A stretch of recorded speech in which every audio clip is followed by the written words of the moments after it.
السلام علیکم ورحمۃ اللہ وبرکاتہ۔ ان الحمد للہ نحمده ونستعینه ونستغفره ونؤمن به ونتوکل علیہ ونعوذ باللہ من شرور انفسنا ومن سیئات اعمالنا من يهده اللہ فلا مضل له ومن يضلل فلا هادی له، واشهد ان لا الہ الا اللہ وحدہ لا شریک لہ، واشهد ان محمدا عبدہ ورسولہ، اما بعد فان خیر الحدیث کتاب اللہ وخیر الہدی ہدی محمد صلی اللہ علیہ وسلم، وشر الامور محدثاتها وکل محدثۃ بدعہ وکل بدعۃ ضلالہ وفی روایۃ وکل ضلالۃ فی النار۔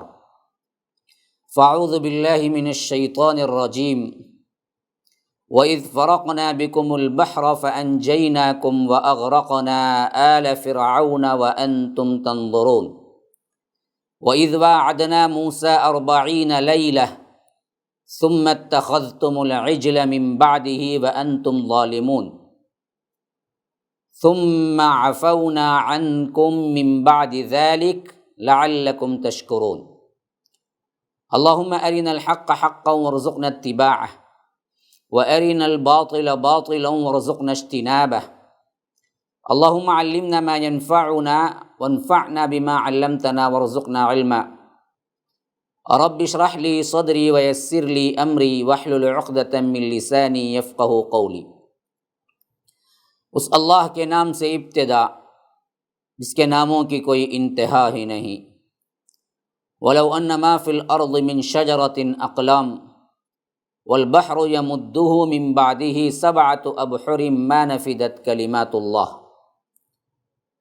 اس ذات اقدس پر کروڑوں درود و سلام ہوں جو تمام جہانوں کے لیے رحمت للعالمین بن کے آئے تھے۔ اللہم صلی علی محمد وعلی آل محمد کما صلیت علی ابراہیم وعلی آل ابراہیم انک حمید مجید، وبارک علی محمد وعلی آل محمد کما بارکت علی ابراہیم وعلی آل ابراہیم انک حمید مجید۔ برادران اسلام، واجب الاحترام بزرگوں، دوستوں، عزیز ساتھیوں، لائق احترام ماؤں اور بہنوں، ابھی جو آیات میں نے تلاوت کی یہ سورہ بقرہ کی آیت نمبر 50 اور 50 اور 50 ان 3 آیات کی تلاوت میں نے آپ کے سامنے کی۔ گزشتہ کا جو درس تفسیر کا گزرا ہے اس میں نے پہلے کے دروس کے بالمقابل دوسرا انداز اختیار کیا، جس میں سب سے پہلے میں نے آیات کا وہ تمام مجموعہ جو بنی اسرائیل پر رب العالمین نے خطاب کیا اور ان کے گناہ اور ان کی برائیاں اور ان کے کرتوت گنوائے، جو کہ تقریباً 46 سے لے کر 59 تک ان آیات کو تلاوت کر کے میں نے ترجمہ مکمل پیش کر دیا۔ پھر اس کے بعد خلاصے کے اعتبار سے ایک آیت یا دو آیت اس کو لے کر میں تفصیلی طور پر گفتگو کر رہا ہوں تاکہ تمام مضامین جو اس آیت سے ریلیٹڈ ہوں آپ کے سامنے آ جائے۔ تو جو ترجمہ ہے خالص اس کو میں پیش کر چکا ہوں، اب یہ تفسیر اور تفسیر میں بھی تھوڑا سا عمیق انداز، گہرائی کے ساتھ ایک آیت الگ کر کے میں آپ کو اس کے نکات، مضامین اور اس سے متعلق مفسرین کے جو اقوال ہیں وہ میں آپ کے سامنے بیان کر رہا ہوں۔ اسی ترتیب کے تسلسل سے اللہ کے فضل و کرم سے 3 آیات کا ایک مجموعہ پیش کر چکا ہوں۔ اب میں نے آیت نمبر 50 اور 51 52 تلاوت کی ہے، جس میں ایک خاص واقعے کی طرف رب العالمین اشارہ کر رہا ہے۔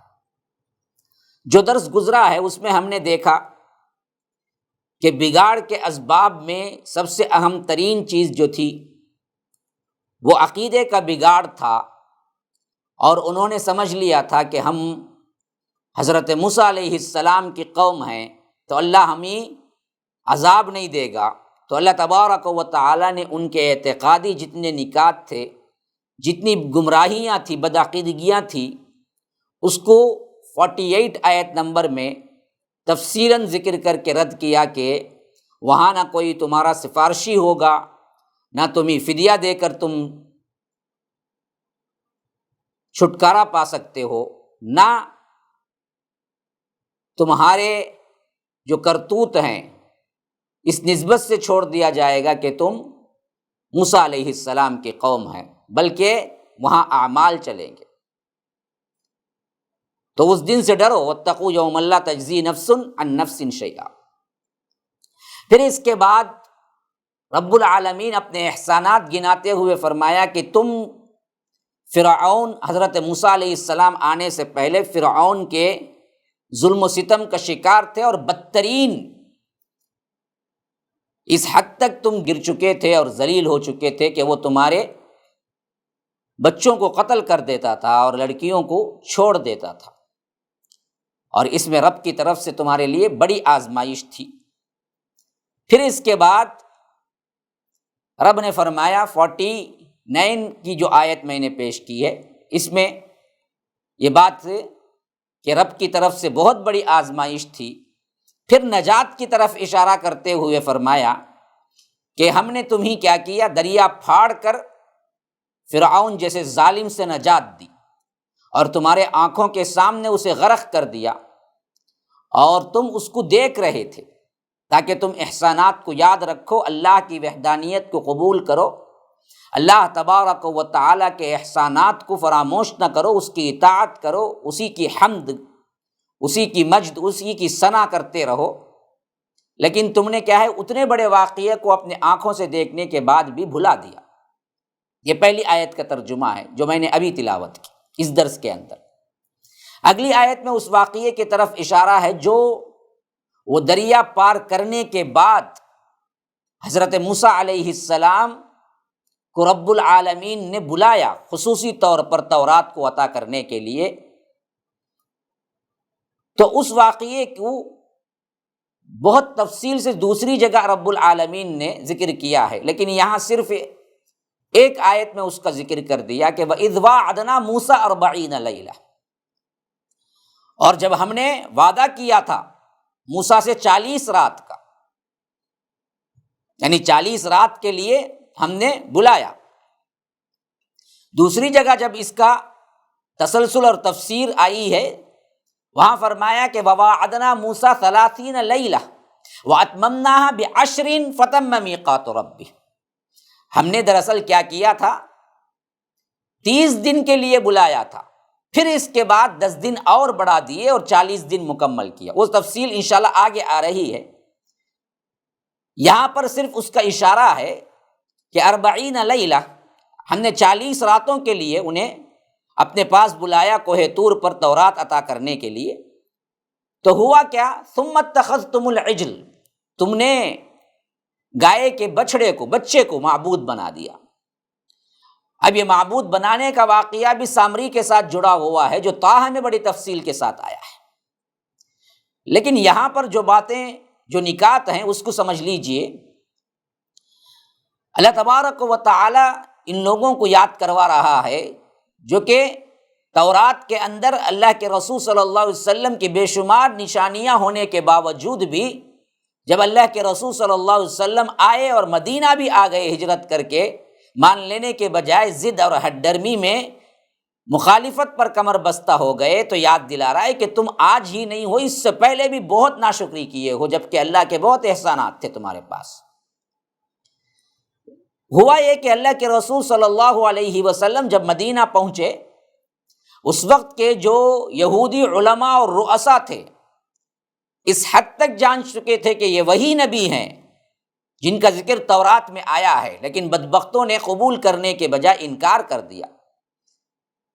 اسی سلسلے میں سورہ بقرہ کے آگے ہی، انہی آیات کے آگے، اللہ تبارک و تعالی ان کی ضد اور ہٹ درمی کو بیان کرتے ہوئے کہتا ہے کہ آتیناہم الکتاب یعرفونہ کما یعرفون ابناؤہم۔ بدبختو، اللہ تبارک و تعالی نے تم لوگوں کو کتاب دی، اہل کتاب کا حال تو یہ ہے کہ نبی کو ایسے پہچانتے ہیں جیسے یہ اپنے بیٹوں کو پہچانتے ہیں یہ، لیکن پہچان کر مانتے نہیں ہیں۔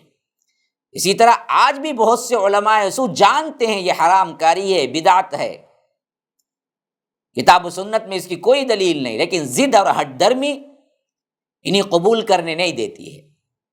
اسی واسطے امام ابن تیمیہ نے بڑا پیارا قول کہا ہے کہ جو علماء ہماری امت میں بگڑتے ہیں وہ یہود کے مشابہ ہے، یعنی جانتے تھے مانتے نہیں ہیں۔ ایسے ہی یہاں پر بھی علماء کا حال بہت سے ایسے ہیں جو علماء سو ہیں، برے علماء ہیں، جانتے ہیں لیکن مانتے نہیں ہیں اور لوگوں کو بتاتے نہیں ہیں کہ حق کیا ہے۔ تو اللہ تبارک و تعالیٰ نے جب بلایا تھا 40 دن کے لیے، تو ان لوگوں نے کیا کیا؟ حضرت موسیٰ علیہ السلام کی غیر حاضری میں گوشالہ پرستی شروع کر دی، گائے کے بچھڑے کی عبادت شروع کر دی۔ تو معلوم ہوا یہ گائے کا جو معاملہ ہے شرک کا، گاؤ پرستی جو ہے، جو آج کیا ہے سر چڑھ کر بول رہی ہے ہندوستان میں، یہ بہت پرانا معاملہ تھا۔ ہاں، اس سے بہت سے لوگ بہکے ہیں۔ حضرت موسیٰ کے واقعے میں بھی یہ بات ہے، جیسا کہ رب العالمین فرماتا ہے، ابھی آگے آئے گی وہ آیت، وَأُشْرِبُوا فِي قُلُوبِهِمُ الْعِجْلَ بِكُفْرِهِمْ، گائے کے بچھڑے کی جو محبت تھی وہ تمہارے رگوں میں پلا دی گئی۔ یعنی اس حد تک یہ گوشالہ پرستی، یہ گائے کو پوجنا ان کے اندر گویا کہ رچ بس گیا تھا۔ تو انہوں نے کیا کیا؟ حضرت موسیٰ علیہ السلام جانے کے بعد انہوں نے کیا کیا کہ اس کو معبود بنا کے پوجنے لگے، اور اس کے بعد جب ان لوگوں کا شرک انتہا کو پہنچ گیا، اللہ تبارک و تعالی نے اطلاع دی حضرت موسیٰ کو، اے موسیٰ تمہاری قوم گمراہ ہو چکی ہے تمہارے پیچھے، تم آنے کے بعد وہ لوگ گائے کی پوجا شروع کر دیے ہیں، بچھڑے کی پوجا شروع کر دیے ہیں۔ تو فرمایا کہ حضرت موسیٰ علیہ السلام آئے، پھر دعا کی ان کے لیے، معافی طلب کی، تو اللہ تبارک و تعالی نے معاف کیا کہ ہم نے دراصل تمہیں کیا کیا، اپنی طرف سے معاف کر دیا، عفونا عنکم من بعد ذلک، اتنا بڑا گناہ کرنے کے باوجود، لعلکم تشکرون، تاکہ تم شکر ادا کرو۔ اور وَإِذْ آتَيْنَا مُوسَى الْكِتَابَ، اور ہم نے موسیٰ کو جو کتاب دی اس کے بعد، والفرقان، اور حق و باطل میں تمیز کرنے والی چیز دی، لعلکم تہتدون، تاکہ تم ہدایت یافتہ بنو، تاکہ تم ہدایت پا جاؤ۔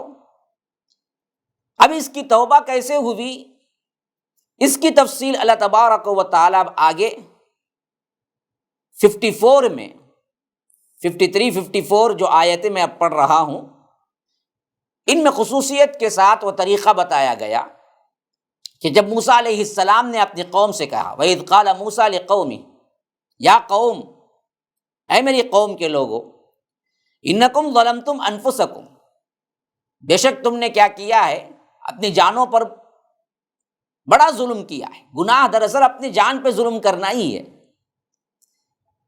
پھر فرمایا کہ بِاتِّخَاذِكُمُ الْعِجْلَ، تم نے بچھڑے کو معبود بنا کر بہت بڑا ظلم کیا ہے۔ فَتُوبُوا إِلَىٰ بَارِئِكُمْ، تو توبہ کرو تم اپنے خالق کی طرف، فَاقْتُلُوا أَنفُسَكُمْ، ایک دوسرے کو قتل کرو، اس کے ذریعے سے توبہ تمہاری قبول ہوگی۔ ذَلِكُمْ خَيْرٌ لَكُمْ عِندَ بَارِئِكُمْ، یہی تمہارے لیے بہتر ہے تمہارے رب کی طرف سے۔ فَتَابَ عَلَيْكُمْ، پھر کیا ہوگا؟ اللہ تبارک و تعالی بھی تم پر متوجہ ہوگا، تمہیں معاف کر دے گا۔ انہ هو التواب الرحیم، بے شک وہ بڑا ہی توبہ قبول کرنے والا ہے۔ تو یہ ساتھ میں گارنٹی بھی دے دی گئی کہ تم اگر یہ کام کر لو گے تو توبہ بھی قبول ہو جائے گی۔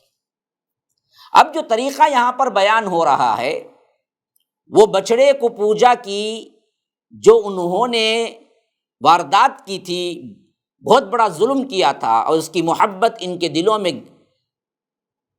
جاگزی ہو گئی تھی، حضرت موسیٰ کے سمجھانے سے وہ ہوش میں آئے، نادم ہوئے۔ جب ان کو اپنی گمراہی کا یقین ہو گیا تو توبہ استغفار کرنے لگے۔ تب انہیں حکم ہوا کہ تم آپس میں قتل کرو۔ انہوں نے یہی کیا اور اللہ تعالیٰ نے ان کی توبہ کو قبول کر لی۔ بعض روایتوں میں ہے کہ ایک دوسرے کو قتل کرو، جس سے قاتل و مقتول دونوں کو بخش دیا جائے گا۔ اور اس کا پورا خلاصہ طٰہٰ کے اندر آیا ہے کہ کس طرح معاملہ ہوا۔ اور یہ بھی یہاں پر یاد رکھنا چاہیے کہ ایک طریقہ یہ بھی تھا کہ جنہوں نے کیا تھا ان کے جو رشتہ دار تھے، جنہوں نے یہ کام نہیں کیا تھا، بچڑے کو معبود نہیں بنایا تھا، بالمقابل کھڑے کر دیے گئے اور انہیں حکم دیا گیا کہ تم اپنے ہی رشتہ داروں کو قتل کرو جنہوں نے یہ ارتکاب کیا تھا، یہ جرم شرک کیا تھا، جو گائے کی بچڑے کی پوجا کی تھی۔ اور اس طرح کیا ہے 70,000 آدمی قتل ہوئے اور ساری قوم کی توبہ قبول ہوئی۔ بظاہر دیکھنے میں یہ ایک سخت ترین فرمان تھا جو رب کی طرف سے تھا، اور ان لوگوں نے تعمیل کی، اور خواہ وہ رشتہ دار تھے یا کوئی بھی، اللہ تبارک و تعالیٰ کے حکم پر انہوں نے یہ کام کر دیا۔ تو رب العالمین نے ان کی توبہ اسی واسطے قبول کر لی۔ فتاب علیکم، تاب الی، دیکھیے تابہ کے ساتھ اگر الی آئے گا تو وہ بندے کی طرف سے ہوگا، وہ اللہ کی طرف متوجہ ہوا۔ یہی تابہ اگر علی کے ساتھ آئے گا تو وہ اللہ تبارک و تعالیٰ کی طرف سے ہوگا، اور وہاں پر توبہ کا ترجمہ نہیں ہوگا، رحمت کا ترجمہ ہوگا، توجہ کا ترجمہ ہوگا۔ فتوبوا الی باریکم، دیکھیے اسی آیت میں تابہ ایک ایسا فعل ہے جو اللہ کے لیے بھی استعمال ہوتا ہے، بندے کے لیے بھی استعمال ہوتا ہے، لیکن جب بندے کے لیے استعمال ہوتا ہے تو اس کا صلہ جو آتا ہے وہ الی کے ساتھ آتا ہے کہ رب کی طرف توبہ کرو، فتوبوا الی باریکم۔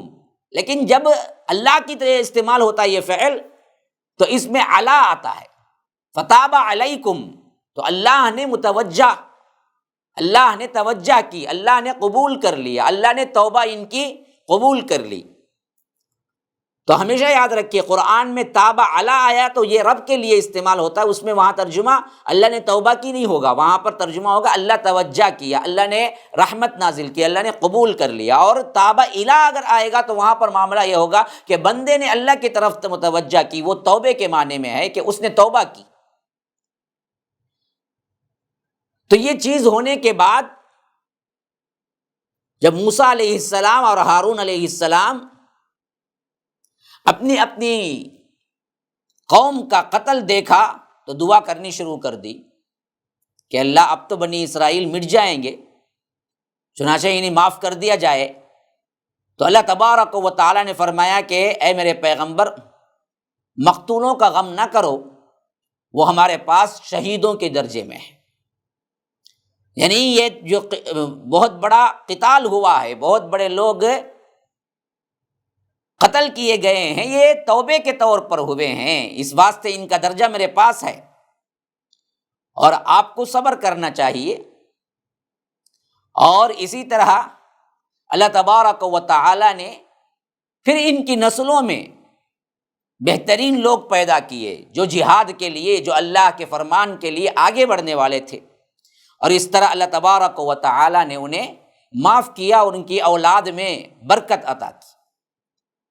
پھر اس کے بعد رب العالمین یاد دلا رہا ہے آیت نمبر 55 میں، وہ موقع بھی یاد کرو جب یہ تمام معاملہ ہو گیا، یعنی حضرت موسیٰ واپس آئے، دیکھا ان لوگوں نے کیا ہے بچھڑے کی پوجا شروع کر دی ہے، اللہ سے معافیاں مانگی، پھر قتل ہوا، پھر توبے کے طور پر 70,000 لوگ قتل ہوئے، اللہ نے معاف کرنے کا اعلان کر دیا، معاملہ ابھی ختم ہوا، لیکن پھر ایک نئی طرح سے کیا ہے، ان لوگوں کو کچھ نہ کچھ ہوتا رہتا تھا۔ اللہ تبارک و تعالی نے جو حکم دیا اس پر عمل کر کے آگے بڑھنا ہے، جیسے جو کہا گیا ہے اسی پر مطمئن ہونا ہے۔ یہ بنی اسرائیل کی قوم کے اندر ہی نہیں تھا۔ اب انہوں نے ایک نیا شوشہ چھوڑا، انہوں نے کہا کہ یا موسیٰ لن نؤمن لک، ہم ایمان نہیں لائیں گے، یعنی تم گئے اکیلے اور تم ایک کتاب، کیونکہ یہ دراصل وحی کے اعتبار سے خاص قسم کی وحی تھی۔ تورات جو نازل ہوئی تھی نا، وہ الواح کی شکل میں تھی، یعنی وہ لکھی ہوئی تختیوں کی شکل میں تھی۔ قرآن جیسا وحی اترا اور اس کے بعد لکھی گئی، ایسا معاملہ نہیں تھا تورات کا، باقاعدہ اللہ نے تختیاں عطا کی تھی، جسے اللہ تبارک و تعالی الواح کہتا ہے۔ تو یہ جو کتاب لے کے آئے تھے، تختیاں لے کے آئے تھے، اس میں جو فرمان لکھا ہوا تھا، تو وہاں کے جو لوگ تھے ان لوگوں نے کہا کہ ہم ایمان نہیں لائیں گے، یہ آپ اکیلے گئے اور لے آ کے کہہ رہے ہیں کہ یہ اللہ کی طرف سے کتاب ہے، ہم اس وقت ایمان لائیں گے جب اپنی آنکھوں سے دیکھ لیں گے، اللہ تبارک و تعالیٰ کو عطا کرتے ہوئے اپنی آنکھوں سے دیکھ لیں گے۔ اس کے لیے کیا ہے، ہم کو بھی ساتھ لے چلو۔ تو تفسیر ابن کثیر رحمہ اللہ کہتے ہیں اس آیت کے تفسیر کے اندر، شرح کے اندر، بنی اسرائیل کے 70 شخصوں کو لے کر اللہ تبارک و تعالیٰ کے وعدے کے مطابق پھر دوبارہ کوہ طور پر گئے، یعنی 70 لوگ مخصوص جو سردار لوگ تھے، جن پر قوم کو اطمینان تھا کہ یہ کہیں گے تو ہم بھی مان لیں گے۔ دیکھیے بدبختی کتنی چھائی ہوئی تھی، اتنے بڑے بڑے انعامات اور اتنا جو بڑا رسول جو اولو العزم من الرسل میں سے آتے ہیں، ان کے کہنے پر ایمان نہیں ہے، ان کے کہنے کے باوجود بھی شک کا اظہار کر رہے ہیں، تو مجبوراً پھر اللہ تبارک و تعالیٰ سے کلام کر کے خصوصی طور پر 70 لوگوں کو لے کے حضرت موسیٰ علیہ السلام پھر پہنچے کوہ طور پر، اور یہ لوگوں کو اللہ تبارک و تعالیٰ نے ایک خاص ماحول میں لیا، اور ان لوگوں نے کلام الہی کو سنا۔ حضرت موسیٰ سے کہنے لگے جب ہم مانیں گے، جب اللہ تعالیٰ کو اپنے سامنے خود دیکھ بھی لیں گے۔ اب اللہ نے اپنا کلام سنایا، اپنی آواز سنایا، پھر اس کے بعد بھی ضد کرنے لگے کہ نہیں ہم دیکھیں گے بھی۔ اب یہ گستاخی بہت آگے بڑھ چکی تھی، تو اس گستاخانہ سوال پر ان پر آسمان سے ان کے دیکھتے دیکھتے بجلی گری اور ایک سخت ہولناک آواز آئی، جس سے سب کے سب مر گئے۔ اس لیے اللہ تبارک و تعالیٰ کہتا ہے حتی نر اللہ جہرۃ فاخذتکم الصاعقہ، صاعقہ بجلی کی کڑک کو کہتے ہیں۔ تو ایک کڑک آئی، ایک آواز آئی جو اتنی زوردار تھی کہ دل پھٹ گئے، یا گویا کہ ہارٹ اٹیک ہو گیا، وہیں مر گئے۔ اللہ تبارک و تعالیٰ کی یہ گستاخی کرنا ہے کہ جو یہ کہتا ہے کہ میں دیکھ کے ہی مانوں گا۔ اب اسی سے وہ بات سمجھ لیجئے جو ہمارے ہاں مشہور ہے، فلاں بزرگ نے اللہ کو دیکھا، فلاں بزرگ ہمیشہ اللہ تبارک و تعالیٰ کو دیکھتے رہتے تھے۔ تو یاد رکھیے اللہ تبارک و تعالیٰ کو دیکھنا اس دنیا کے اندر ممکن ہی نہیں ہے۔ ان بدبختوں نے اس پر شور مچایا تو اللہ ان پر غصہ ہوا۔ تو جن لوگوں نے یہ سمجھ لیا کہ بڑا کمال ہے، بہت بڑی ولایت کی کیا ہے جگہ ہے، بہت بڑا مقام ہے، یہ اللہ کو دیکھتے ہیں، جیسا کہ رابعہ بصری کے بارے میں مشہور ہے، پہلے شخصیت ہی کیسی تھی، کیا تھی، مجہول ہے، بہت غلط باتیں ان کی طرف منسوب ہیں، حتیٰ کہ اتنے غلط باتیں ہیں کہ کبھی کبھی تو ایسا لگتا ہے کہ تاریخ میں ایسی ایک شخصیت گزری بھی ہے یا نہیں۔ لیکن ان کی سیرت میں لکھنے والے نے یہاں تک لکھا ہے کہ ان کو پوچھا گیا کیا آپ نے اللہ کو دیکھا ہے؟ دیکھتی ہیں؟ انہوں نے جو جواب دیا وہ اتنا عجیب ہے، انہوں نے کہا کہ اگر میں ایک لمحہ بھی اس سے اوجل ہوں تو مر جاؤں، لو کہہ رہی ہیں کہ ہمیشہ میرا اور اللہ کا ساتھ ہے، ہمیشہ میں دیکھ رہی ہوں، ایک لمحہ بھی اگر اللہ تبارک و تعالیٰ کا جلوہ اوجل ہو جائے تو میں تو مر جاؤں۔ تو کتنی عجیب باتیں ہیں جو اللہ کی طرف منسوب کر دی ہیں۔ اگر یہ ممکن ہوتا تو جہاں نبی ریکویسٹ کر رہے ہیں، خود نبی نے بھی پوچھا انظر الیک، اللہ میں تجھے دیکھنا چاہتا ہوں، آگے آ رہا ہے وہ واقعہ۔ اللہ نے صاف انکار کر دیا، لم ترانی، نہیں دیکھ سکتے تم۔ ہاں، موسیٰ کے لیے، حضرت موسیٰ جیسی شخصیت جن کو رب نے اپنے کلام سے نوازا، جب چاہے وہ کلام کر سکتے تھے ڈائریکٹ، جسے خود اللہ کے رسول صلی اللہ علیہ وسلم نے اپنی زندگی میں معراج کے وقت صرف کلام کیا، ساتوں آسمانوں کو جب اللہ تبارک و تعالیٰ نے بلایا، وہاں بقیہ وقتوں میں رسول کے ذریعے یعنی فرشتوں کے ذریعے وحی آتی تھی، اور یہاں پر بھی یہ بدبخت لوگ ضد کرنے لگے تو رب نے ان سے خوشی کا اظہار نہیں کیا، رضامندی کا اظہار نہیں کیا، بلکہ ان پر غصہ ہوا اور ان پر بجلی اور کڑک نازل کی، اور ایسے نازل کی جس سے یہ مر گئے، سب کے سب مر گئے، کیونکہ یہ گستاخانہ سوال تھا۔ تو یاد رکھو، جو کوئی بھی کہتا ہے کہ میں نے دیکھا یا میرا آنا جانا ہے عرش معلی پہ، ہماری نماز عرش معلی پہ ہوتی ہے مولوی صاحب، ایسے کہنے والے بھی میں نے سنا ہے، نماز کو یہاں نہیں آتا مسجد کو، کیا بھائی نماز کے وقت میں یہاں پھر رہے ہیں، ارے ہماری نماز تو عرش معلی پہ ہوتی ہے۔ تو یاد رکھیے، ان جھوٹے بدبختوں کو یہ نہیں معلوم کہ یہ اللہ کے نزدیک گستاخی ہے، اور ہماری عوام کو بھی نہیں معلوم کہ جس نے اللہ کو دیکھا کہا وہ گستاخی ہے، دیکھ ہی نہیں سکتا ان آنکھوں سے۔ ہاں، دیکھنے کی ضد کی تو اللہ نے ان پر عذاب نازل کر دیا اور سب کے سب مر گئے۔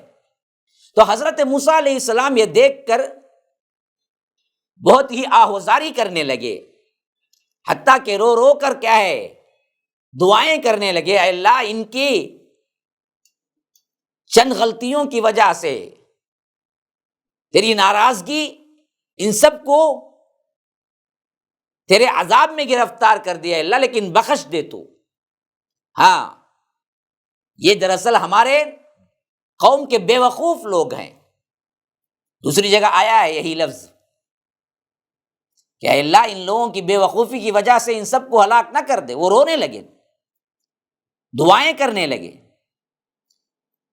تو اور ان کا سب سے اہم ترین حضرت موسیٰ علیہ السلام کا یہ مسئلہ بھی تھا کہ وہ کہنے لگے اے اللہ جب ان 70 لوگوں کو میں لے کے ان کی آنکھوں کے سامنے آیا، جو یہ تقریباً کیا ہے اس وقت 6 لاکھ کے قریب تھے، یہ بدبخت جو نبی کو ایذا دیتے تھے، اب یہ 70 لوگ کوہ طور پہ آئے اور مر گئے، میں اکیلا واپس گیا تو بنی اسرائیل مجھے پوچھیں گے، میں کیا جواب دوں گا؟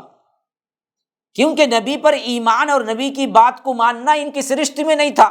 یہ الزام تو حضرت موسیٰ پہ رکھ دیں گے کہ تم نے ہمارے 70 سرداروں کو لے جا کے مار دیا۔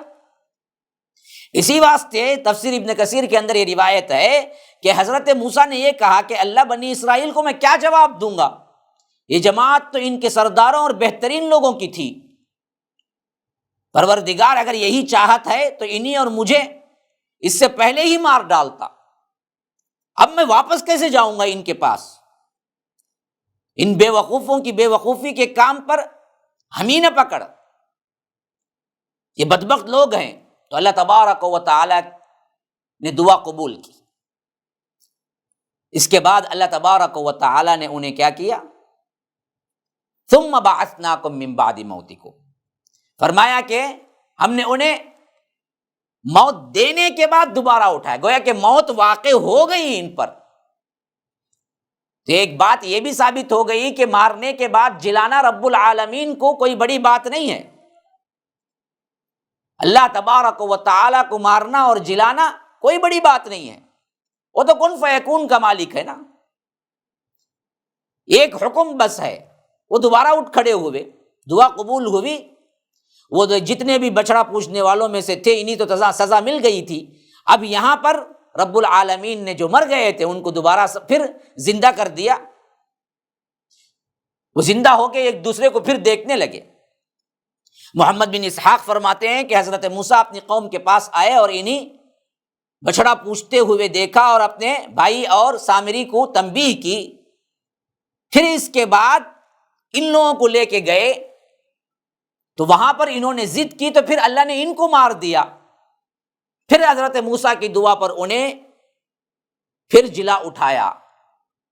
اب یہ لوگ جو جن کی تعداد 70 تھی وہ دراصل حضرت موسیٰ کے اس واقعے کے بعد بادل ناخواستہ سمجھ لیجئے کہ ہم نے مان لیا، جس کو رب العالمین کہتا ہے کہ وَإِذْ أَخَذْنَا مِيثَاقَكُمْ وَرَفَعْنَا فَوْقَكُمُ الطُّورَ، گویا کہ ہم نے کیا ہے طور پہاڑ کو ان کے اوپر کھڑا کر کے کیا ہے یہ عہد لیا، تب جا کے وہ کہنے لگے کہ ہم نے مان لیا۔ قالوا سمعنا وأطعنا،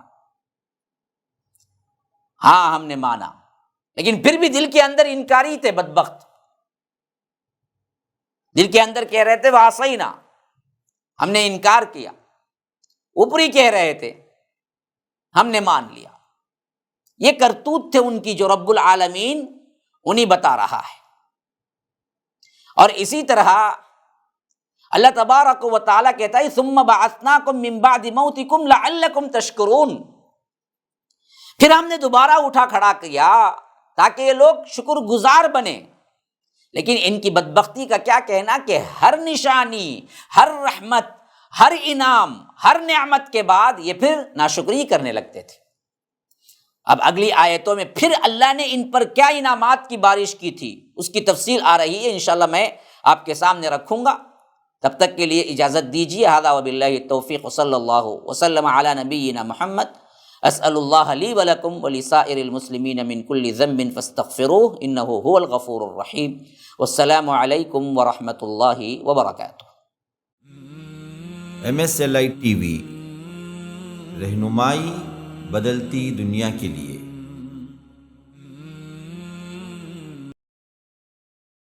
السلام علیکم ورحمۃ اللہ وبرکاتہ۔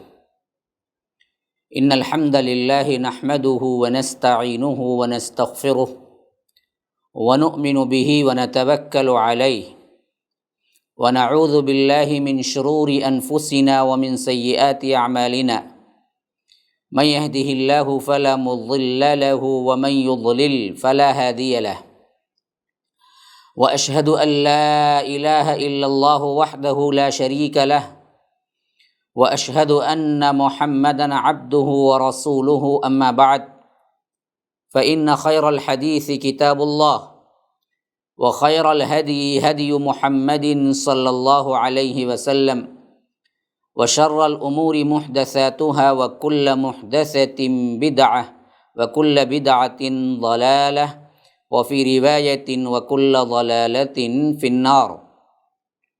فاعوذ باللہ السمیع العلیم من الشیطان الرجیم من ہمزہ ونفثہ ونفخہ۔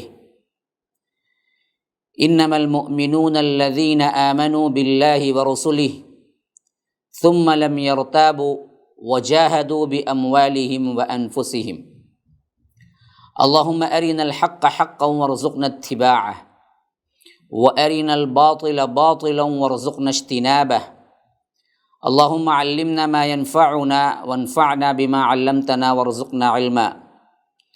رب اشرح لي صدري ويسر لي أمري واحلل عقدة من لساني يفقهوا قولي۔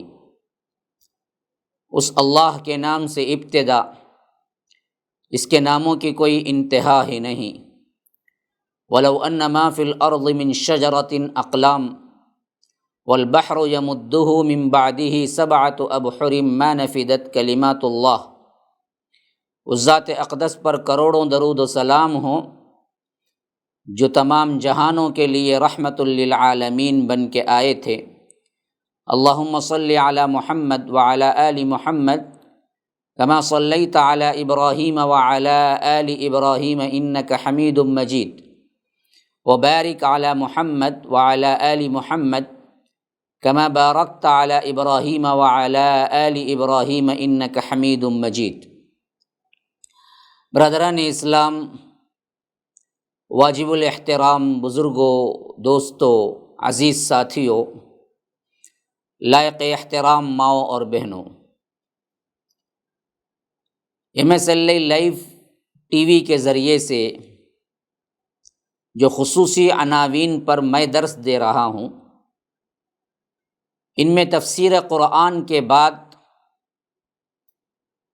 الاحادیث النبویہ کا یہ عنوان جو ابھی آپ کے سامنے جاری و ساری ہے، اس کے لیے امام بخاری رحمہ اللہ کی تالیف کردہ صحیح بخاری ہم نے درس کے لیے رکھا، اور اللہ تبارک و تعالیٰ کے فضل و احسان سے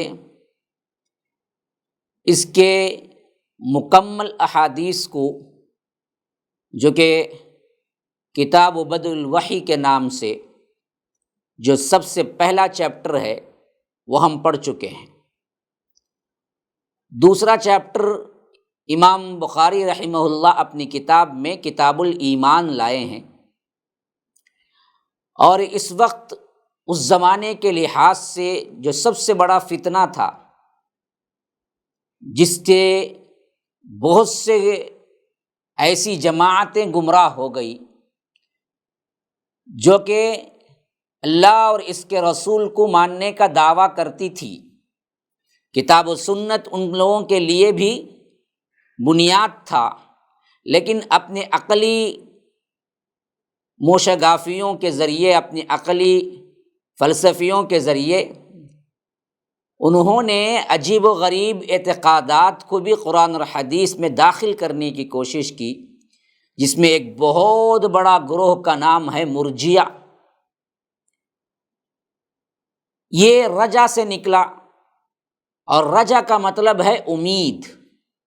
مرجیہ ان لوگوں کو کہتے ہیں جو صرف ایمان پہ تکیہ کر کے امید لگا کے بیٹھ جاتے ہیں، اور ان لوگوں کے ہاں اس اعتقاد کو اتنی تقویت دی گئی کہ انہوں نے اپنا عقیدہ یہ بنا لیا کہ ایمان دراصل نہ گھٹتا ہے نہ بڑھتا ہے، اور ہر وہ شخص جو ایمان لا لیا اس کے لیے کافی ہے جنت جانے کے لیے، اعمال کیسے بھی ہوں۔ تو اعمال کے اندر بدعقیدگی، بدعمالی ان کے اندر شروع ہوئی، اور اس حد تک کہ بے باک ہو گئے کہ گناہوں میں علی الاعلان ملوث ہو گئے۔ یہی وہ دور تھا جس میں امام بخاری رحمہ اللہ پیدا ہوئے، اور اس فتنے کو انہوں نے سب سے زیادہ نوٹس لیا اور سب سے اہم اپنی بخاری کے اندر رد کیا۔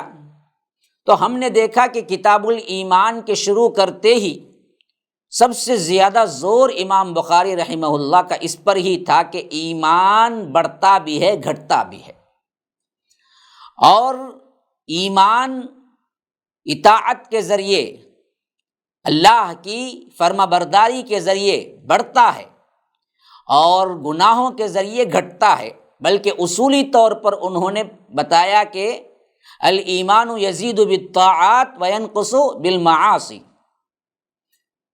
کہ گناہوں کے ذریعے کم ہوتا ہے اور نیکیوں کے ذریعے بڑھتا ہے۔ اور یہ عقلی بات بھی ہے، نقلی اعتبار سے بھی، یعنی حدیث اور قرآن بھی اسی کی دلالت کرتے ہیں۔ پھر اس کے بعد انہوں نے اس چیپٹر کے اندر تقریباً 52 احادیث کو رکھا اس کی تائید میں۔ کتاب الایمان کے کل احادیث ہم دیکھتے ہیں کہ 50 پر 2 احادیث اس باب میں لائے ہیں امام بخاری رحمہ اللہ، اور اسی طرح پہلی کتاب جو کتاب بدء الوحی تھی، اس کتاب کے اندر 7 احادیث امام بخاری رحمہ اللہ لائے ہیں، جبکہ اس کتاب کے اندر 52 احادیث کو اس تردید کے ساتھ ہر حدیث پہلا جو نقطہ وہاں پر ظاہر ہو رہا ہے وہ یہ کہ دیکھو ایمان بڑھتا ہے، گھٹتا ہے۔ ایمان ایسی ایک چیز کا نام ہے جو اطاعتوں سے بڑھتا ہے، معصیتوں سے کم ہوتا ہے۔ اب اسی حیثیت سے ہم پڑھ رہے تھے جو کہ ہم نے 15ویں حدیث اس سے پہلے پڑھ چکے تھے، جس میں دراصل امام بخاری رحمہ اللہ اسی مقصد کے تحت لائے تھے کہ لا یؤمن احدکم حتی اکون احب الیہ من والدہ وولدہ والناس اجمعین، کہ اللہ کے رسول صلی اللہ علیہ وسلم، حضرت انس سے روایت ہے کہ فرمایا کہ وہ شخص دراصل ایماندار نہیں ہو سکتا جب تک کہ وہ اس کے والد اور اس کی اولاد اور تمام لوگوں سے زیادہ مجھ سے محبت نہ کرنے لگے۔ احب الیہ، محبت ہر ایک کو معلوم ہے بڑھتی ہے گھٹتی ہے، تو پھر وہی چیز بتا رہے ہیں اس حدیث میں کہ ایمان کی تشبیہ محبت سے کر رہے ہیں، اور محبت معلوم ہے کہ بڑھتی ہے گھٹتی ہے، تو ایمان بھی بڑھتا اور گھٹتا ہے۔ ابھی اس حدیث کی تشریح میں نے گزشتہ کے درس میں آپ کے سامنے پیش کر دیا تھا، لیکن یہ بنیاد ذہن میں رہے کہ امام بخاری رحمہ اللہ کتاب الایمان میں 52 احادیث صرف مرجئہ کی تردید میں، اور ایمان جو کہتے ہیں کہ لا یزید ولا ینقص، کہ نہ بڑھتا ہے نہ گھٹتا ہے، ابو بکر کا ایمان رضی اللہ عنہ اور عام انسان کا ایمان دونوں ایک ہے، اس قول کی تردید میں لائے ہیں۔ اب یہ 16ویں حدیث جو ہم پڑھنے جا رہے ہیں، دراصل اس کا بھی مقصد وہی ہے۔ سب سے پہلے تردید ہو جائے کہ ایمان ایک جامد قسم کی چیز نہیں ہے، بلکہ اس کے اندر بڑھنا اور گھٹنا اللہ تبارک و تعالی نے رکھا ہے۔ جس کا ایمان مضبوط ہوگا وہ اطاعتوں میں مضبوط ہوگا، جس کا ایمان کمزور ہوگا وہ معصیتوں میں زیادہ ہوگا۔ تو اسی واسطے یہ حدیث اسی کی تائید میں لا رہے ہیں۔ اب ہم حدیث کی طرف بڑھتے ہیں۔ حدیث 16 نمبر کی کتاب الایمان کے اندر کہ حدثنا محمد بن المثنى قال حدثنا عبد الوهاب الثقفي قال حدثنا ایوب عن ابی قلابہ عن انس عن النبي صلى الله عليه وسلم قال ثلاث من كن فيه وجد حلاوة الإيمان أن يكون الله ورسوله أحب إليه مما سواهما وأن يحب المرء لا يحبه إلا لله وأن يكره أن يعود في الكفر كما يكره أن يقذف في النار۔ اسے امام مسلم نے بھی روایت کیا ہے اور امام ترمذی نے بھی روایت کیا ہے۔ تو اس حدیث کے اندر اللہ کے رسول صلی اللہ علیہ وسلم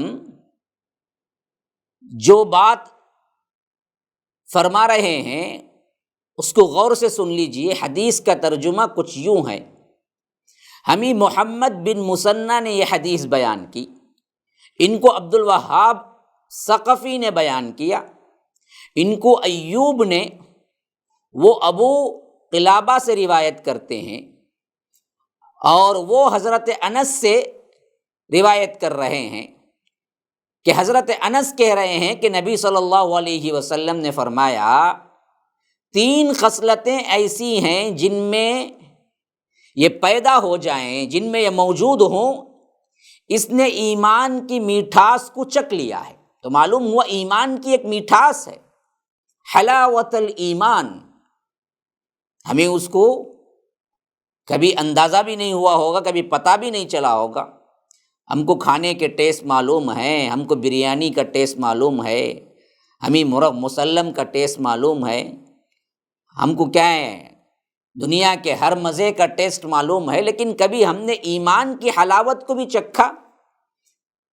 اب آئیے اس کی جانچ کر لیں کہ ایمان کی حلاوت ہم نے چکھا ہے یا نہیں، کب چکھیں گے؟ 3 صفات ایسی ہیں۔ ہاں، ثلاث من کن فیہ وجد حلاوت الایمان، فرمایا کہ 3 صفات۔ پہلی صفت کیا ہے؟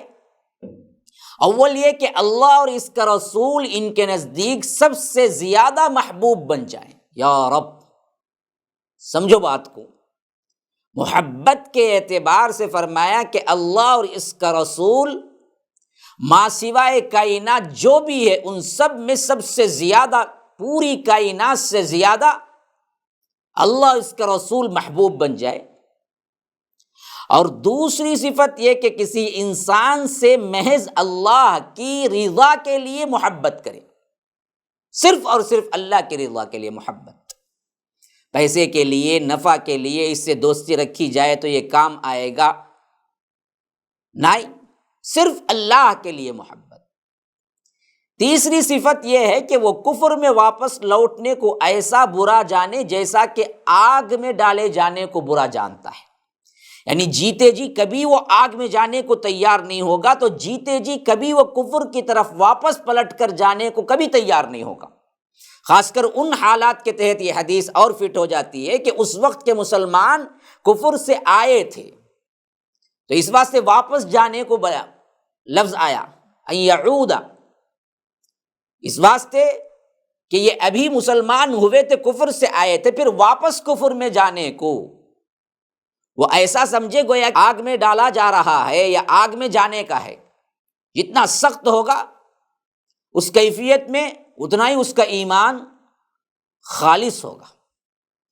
تو یہاں پر بھی امام بخاری امام المحدثین امیر المؤمنین فی الحدیث، یہ مرجیہ اور ان کی کلی اور جزئی ہم نواؤں کے جتنے لوگ ہیں ان کے بعض اعتقادات کو مان رہے تھے، بعض کا انکار کر رہے تھے، یہ جتنے بھی ان کے ہم نوا یعنی حوالی موالی جو بھی تھے، ان سب کے اعتقادات کو فاسد اور بدعقیدہ یہ ثابت کرنے کے لیے یہ حدیث لائے۔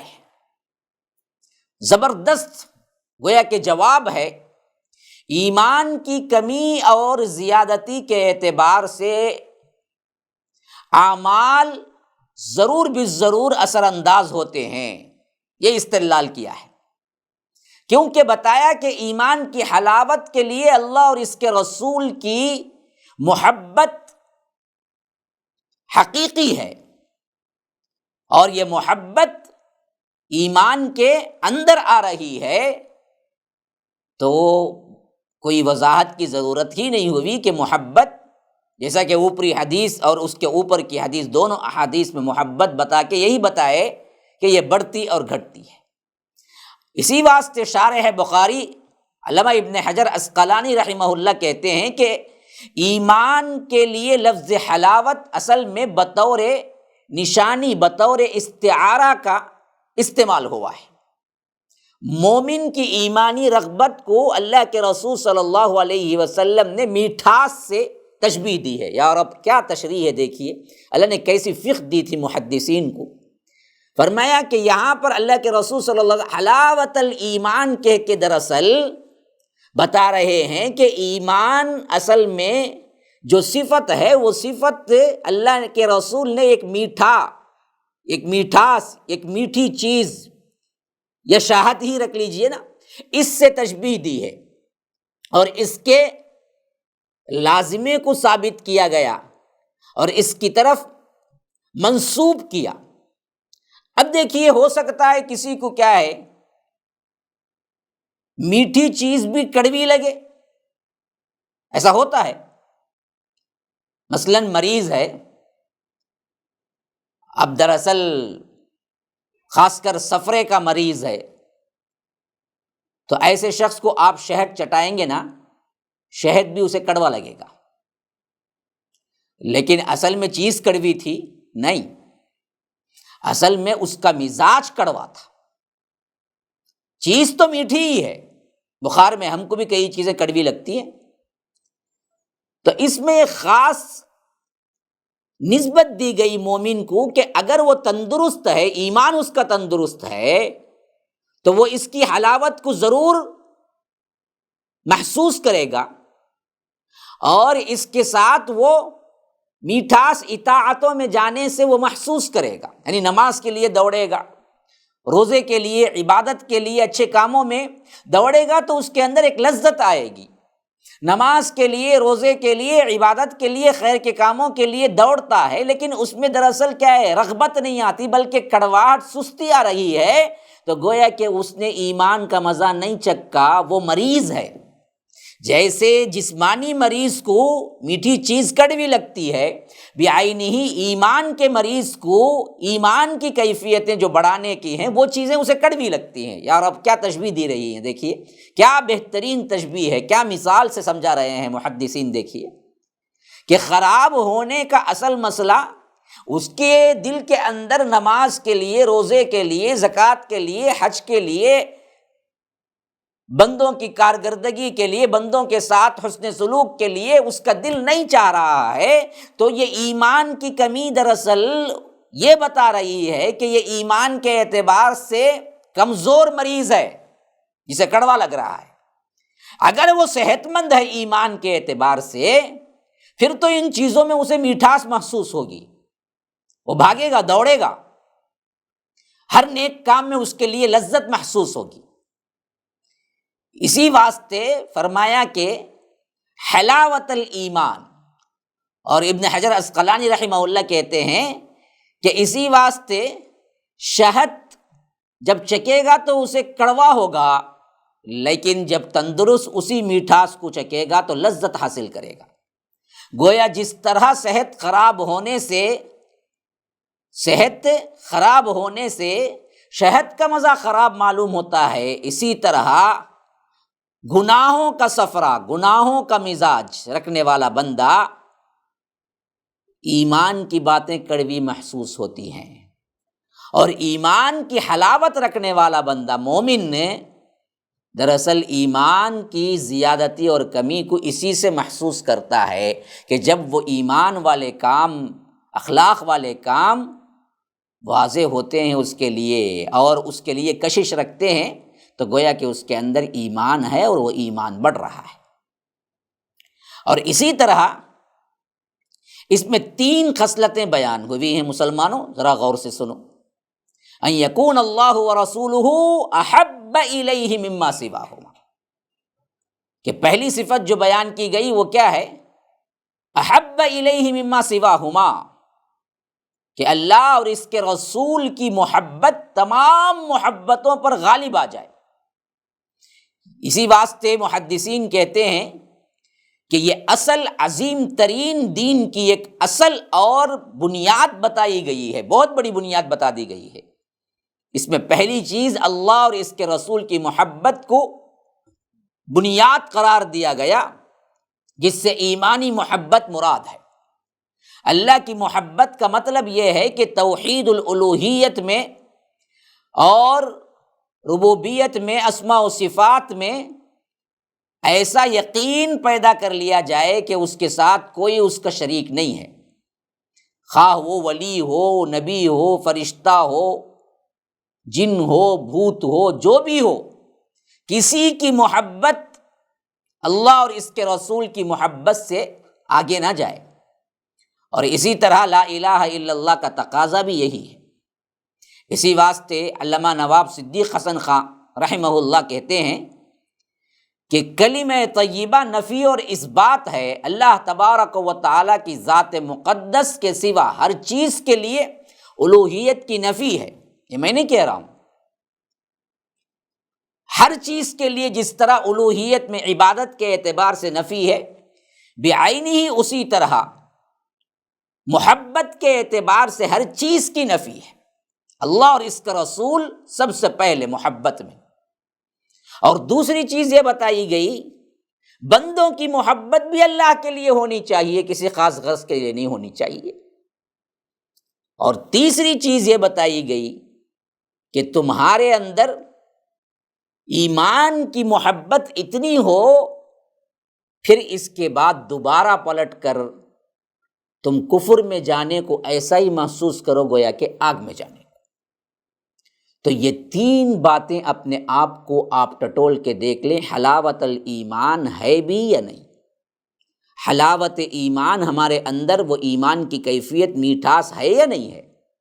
اور یہ 3 باتوں میں آپ پرفیکٹ نکلے، واقعتاً آپ کو کفر سے اتنی نفرت ہو گویا کہ آگ میں جا سکتے ہیں لیکن اس میں نہیں جا سکتے واپس، تو ایک نشانی پوری ہوگی۔ بندوں کے ساتھ معاملات میں آپ محسوس کر لیں کہ جتنے سے ہم مل رہے ہیں، کیا ہم اس میں اللہ تبارک و تعالیٰ کے لیے مل رہے ہیں؟ نہیں، ہمارے اغراض مقاصد کچھ اور ہے۔ اگر اس میں بھی مکمل ہو تو 2 صفتیں مکمل ہو گئی۔ اور سب سے بڑی، سب سے اہم ترین وہ یہ کہ اللہ کی محبت اور اس کے رسول کی محبت دونوں ہمارے اندر اس درجہ ہیں کہ اس سے بڑی کوئی اور محبت نہیں ہے۔ عمل سے بھی ثابت ہو رہی ہے بات تو سمجھیے کہ آپ تینوں میں مکمل ہو گئے۔ اللہ ہمیں یہ حلاوت ایمان کی تینوں خصلتیں اللہ تبارک و تعالی ہمیں عطا فرمائے۔ وقت ہوا چاہتا ہے، انشاءاللہ میں اگلی حدیث آپ کو اگلے درس میں پیش کروں گا۔ ھذا وباللہ التوفیق، صلی اللہ وسلم علی نبینا محمد۔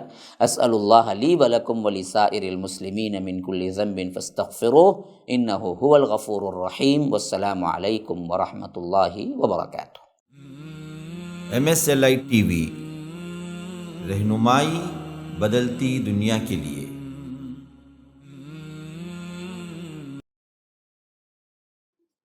السلام علیکم ورحمۃ اللہ وبرکاتہ۔ ان الحمد للہ نحمده ونستعینه ونستغفره ونؤمن به ونتوکل علیہ ونعوذ باللہ من شرور انفسنا ومن سیئات اعمالنا، من يهده اللہ فلا مضل له ومن يضلل فلا هادی له، واشهد ان لا الہ الا اللہ وحدہ لا شریک له، واشهد ان محمدا عبده ورسولہ، اما بعد فان خیر الحدیث کتاب اللہ وخیر الہدی ہدی محمد صلی اللہ علیہ وسلم، وشر الامور محدثاتها وکل محدثۃ بدعہ وکل بدعۃ ضلالہ وفی روایۃ وکل ضلالۃ فی النار۔ فاعوذ باللہ من الشیطان الرجیم، بسم اللہ الرحمن الرحیم۔ والنجم اذا هوى ما ضل صاحبكم وما غوى وما ينطق عن الهوى ان هو الا وحی یوحى علمه شدید القوى ذو مرة فاستوى وهو بالافق الاعلى ثم دنا فتدلى فكان قاب قوسين او ادنى فاوحى الى عبده ما اوحى ما كذب الفؤاد ما رأى افتمارونه على ما يرى وَلَقَدْ رَآهُ نَزْلَةً أُخْرَى عِنْدَ سِدْرَةِ الْمُنْتَهَى عِنْدَهَا جَنَّةُ الْمَأْوَى إِذْ يَغْشَى السِّدْرَةَ مَا يَغْشَى مَا زَاغَ الْبَصَرُ وَمَا طَغَى لَقَدْ رَأَى مِنْ آيَاتِ رَبِّهِ الْكُبْرَى۔ اللهم أرنا الحق حقا وارزقنا اتباعه وأرنا الباطل باطلا وارزقنا اجتنابه۔ اللهم علمنا ما ينفعنا وانفعنا بما علمتنا وارزقنا علما۔ رب اشرح لی صدری ویسر لی امری واحلل عقدۃ من لسانی یفقہوا قولی۔ برادران اسلام، واجب الاحترام بزرگوں، دوستوں، عزیز ساتھیوں، لائق احترام ماؤں اور بہنوں، سیرت النبی صلی اللہ علیہ وسلم آپ کے سامنے موضوع بحث ہے۔ گزشتہ کے کئی درس میں اللہ کے رسول صلی اللہ علیہ وسلم کی زندگی مبارکہ کا وہ حصہ جو طائف سے واپس آنے کے بعد 11 نبوت اور 12 نبوت اور اس کے اہم ترین واقعات میں سناتا آ رہا ہوں۔ آخری جو بات میں نے پچھلے درس میں کہی تھی سیرت سے متعلق، وہ یہ کہ اللہ کے رسول صلی اللہ علیہ وسلم معراج کو گئے اور معراج میں اللہ تبارک و تعالی سے باتیں ہوئی، 5 نمازیں فرض ہوئی۔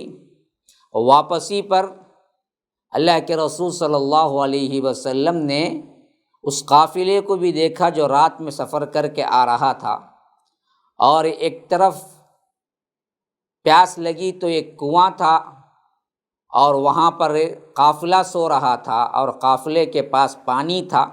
وہاں سے اس برتن سے اللہ کے رسول صلی اللہ علیہ وسلم نے پانی پیا اور برتن کو ڈھانک کر رکھ دیا، اور اللہ کے رسول صلی اللہ علیہ وسلم نے صبح ہوتے ہی علی الاعلان سب کے سامنے، مشرکین مکہ کے بالکل سب کو بلا کر جماعت کے سامنے اس واقعے کی جو کہ معراج میں پیش آیا، اور یہ بہت بڑا جو کہ آسمان دنیا اور کائنات کی ایک بہت بڑی سیر تھی، تو یہ معراج کی اطلاع دی اور کہا کہ میں نے رات 7 آسمان کو بھی پار کیا اور بیت المقدس بھی گیا، اور اس کے ساتھ ساتھ اللہ تبارک و تعالی نے گویا کہ اطلاع دی کہ لقد رأى من آیات ربہ الکبریٰ، کہ اپنے رب کی بڑی بڑی نشانیاں دیکھی۔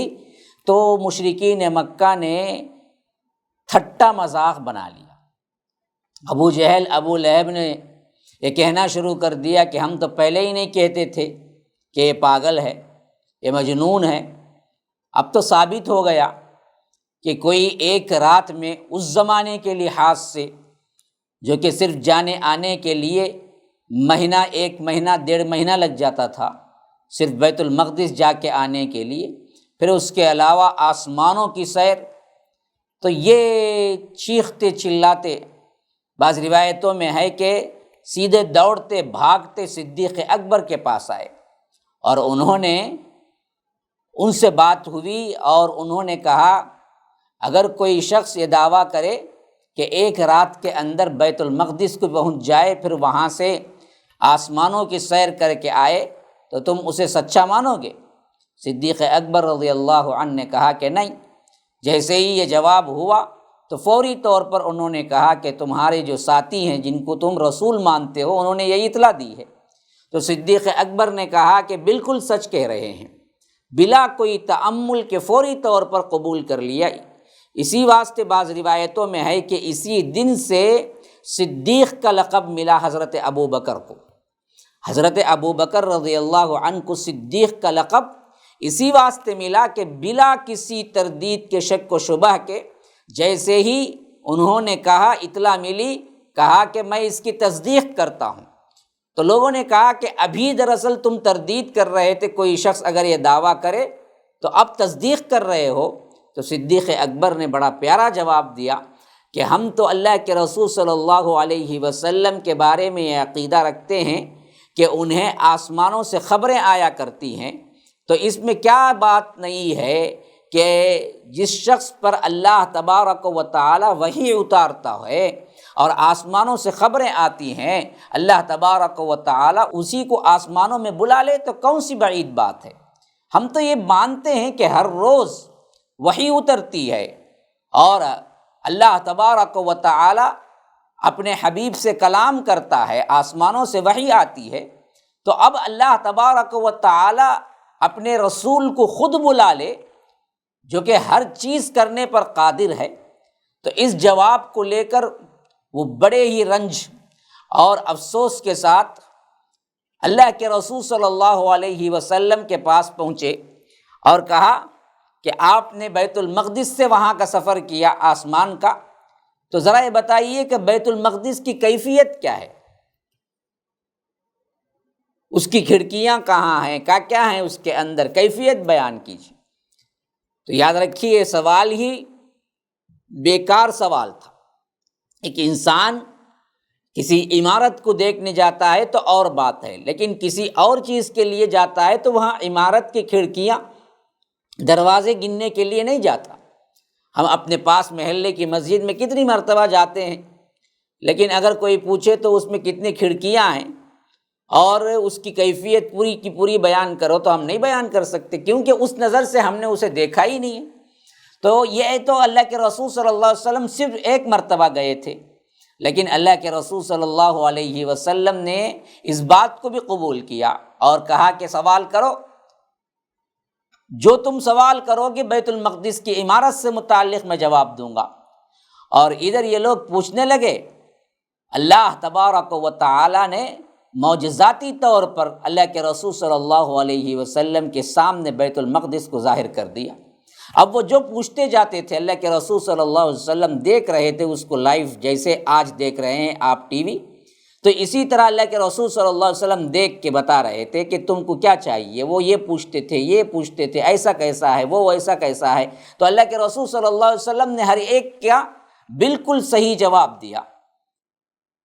تو اب کوئی تردید، کوئی کیا ہے انکار نہیں بن پڑا۔ اب انہوں نے پھر بھی کہنا شروع کر دیا کہ ہم تو اس بات کو نہیں مانتے ہیں۔ اصل میں جو ضد اور ہٹ درمی پہ ہوتے ہیں وہ لاکھ سمجھانے پر بھی نہیں مانتے ہیں۔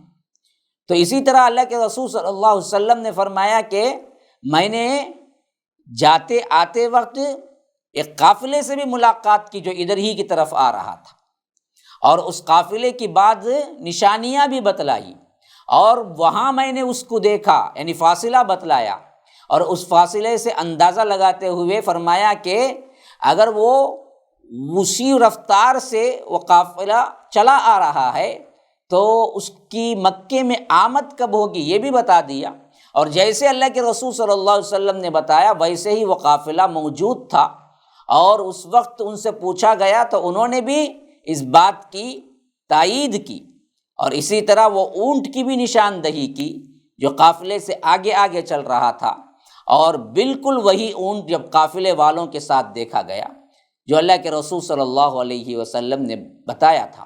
لیکن ان سب کے باوجود ان بدبختوں کی نفرت میں اضافہ ہوا، لیکن حق کے متلاشی اگر یہ ہوتے تو یہ کبھی کا قبول کر لیتے، لیکن حق ان پر ظاہر ہوتے ہوئے بھی یہ لوگ کفر پر ہی ڈٹے رہے۔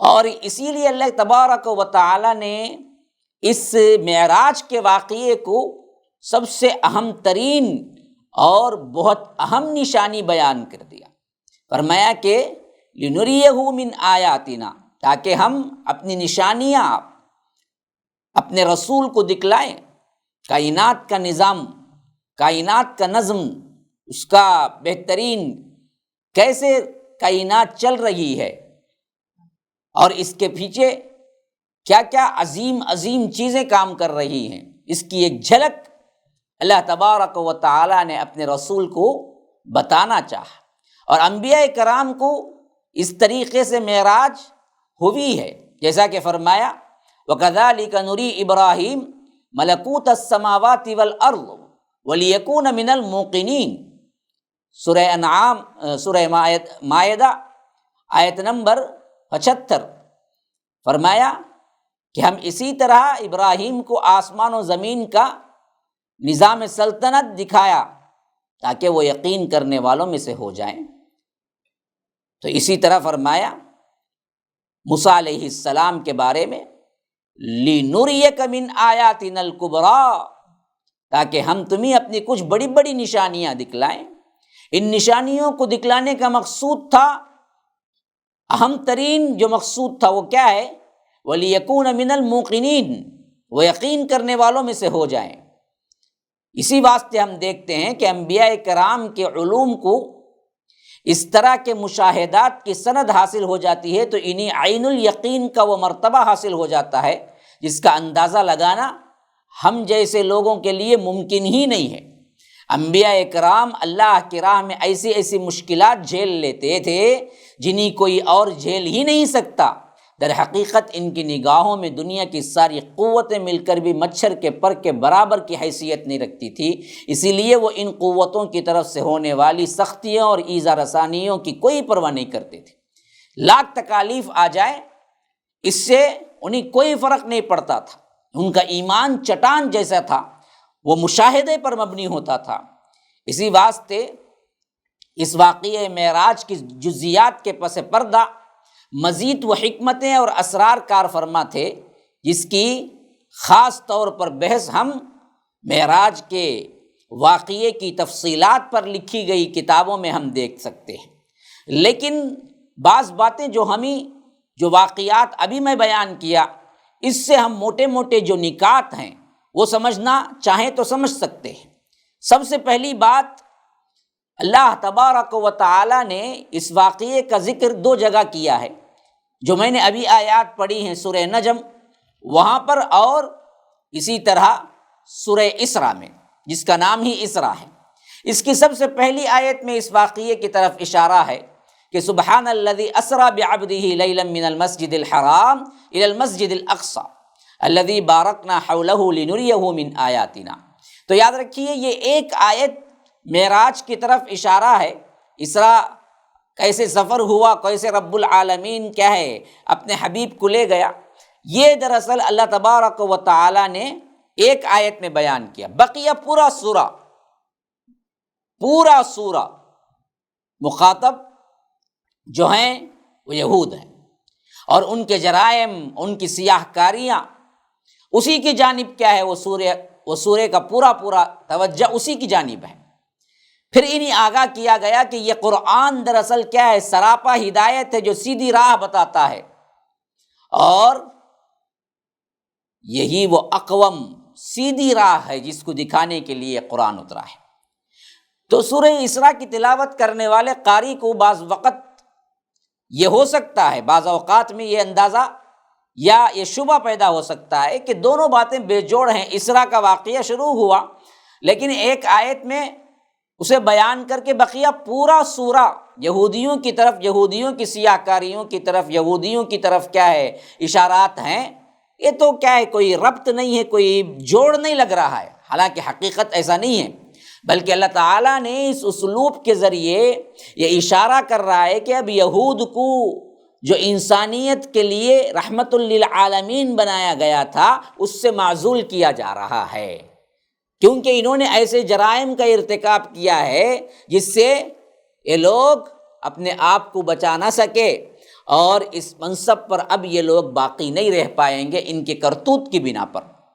لہٰذا اب یہ منصب اللہ کے رسول صلی اللہ علیہ وسلم کو سونپا جائے گا، اور یہ جو جہاں پر خود اللہ کے رسول صلی اللہ علیہ وسلم دعوت دے رہے تھے کعبۃ اللہ، اور وہ جہاں سے معراج ہوا بیت المقدس، ان دونوں مرکزوں کو جو کہ اصل دعوت ابراہیمی کے دونوں مراکز تھے، انہی کی امت میں، انہی کی نسل میں آنے والے حضرت سلیمان نے ان کو بیت المقدس کو بنوایا تھا۔ تو یہ بتانا مقصود تھا کہ اب دونوں مراکز ایک رسول کے ماتحتی میں کر دیے جائیں گے، ایک امت کی ماتحتی میں کر دیے جائیں گے، جیسا کہ ہمیں حضرت عمر کی رضی اللہ عنہ کی خلافت میں معلوم ہوتا ہے کہ اللہ نے بیت المقدس بھی فتح کر کے دے دیا۔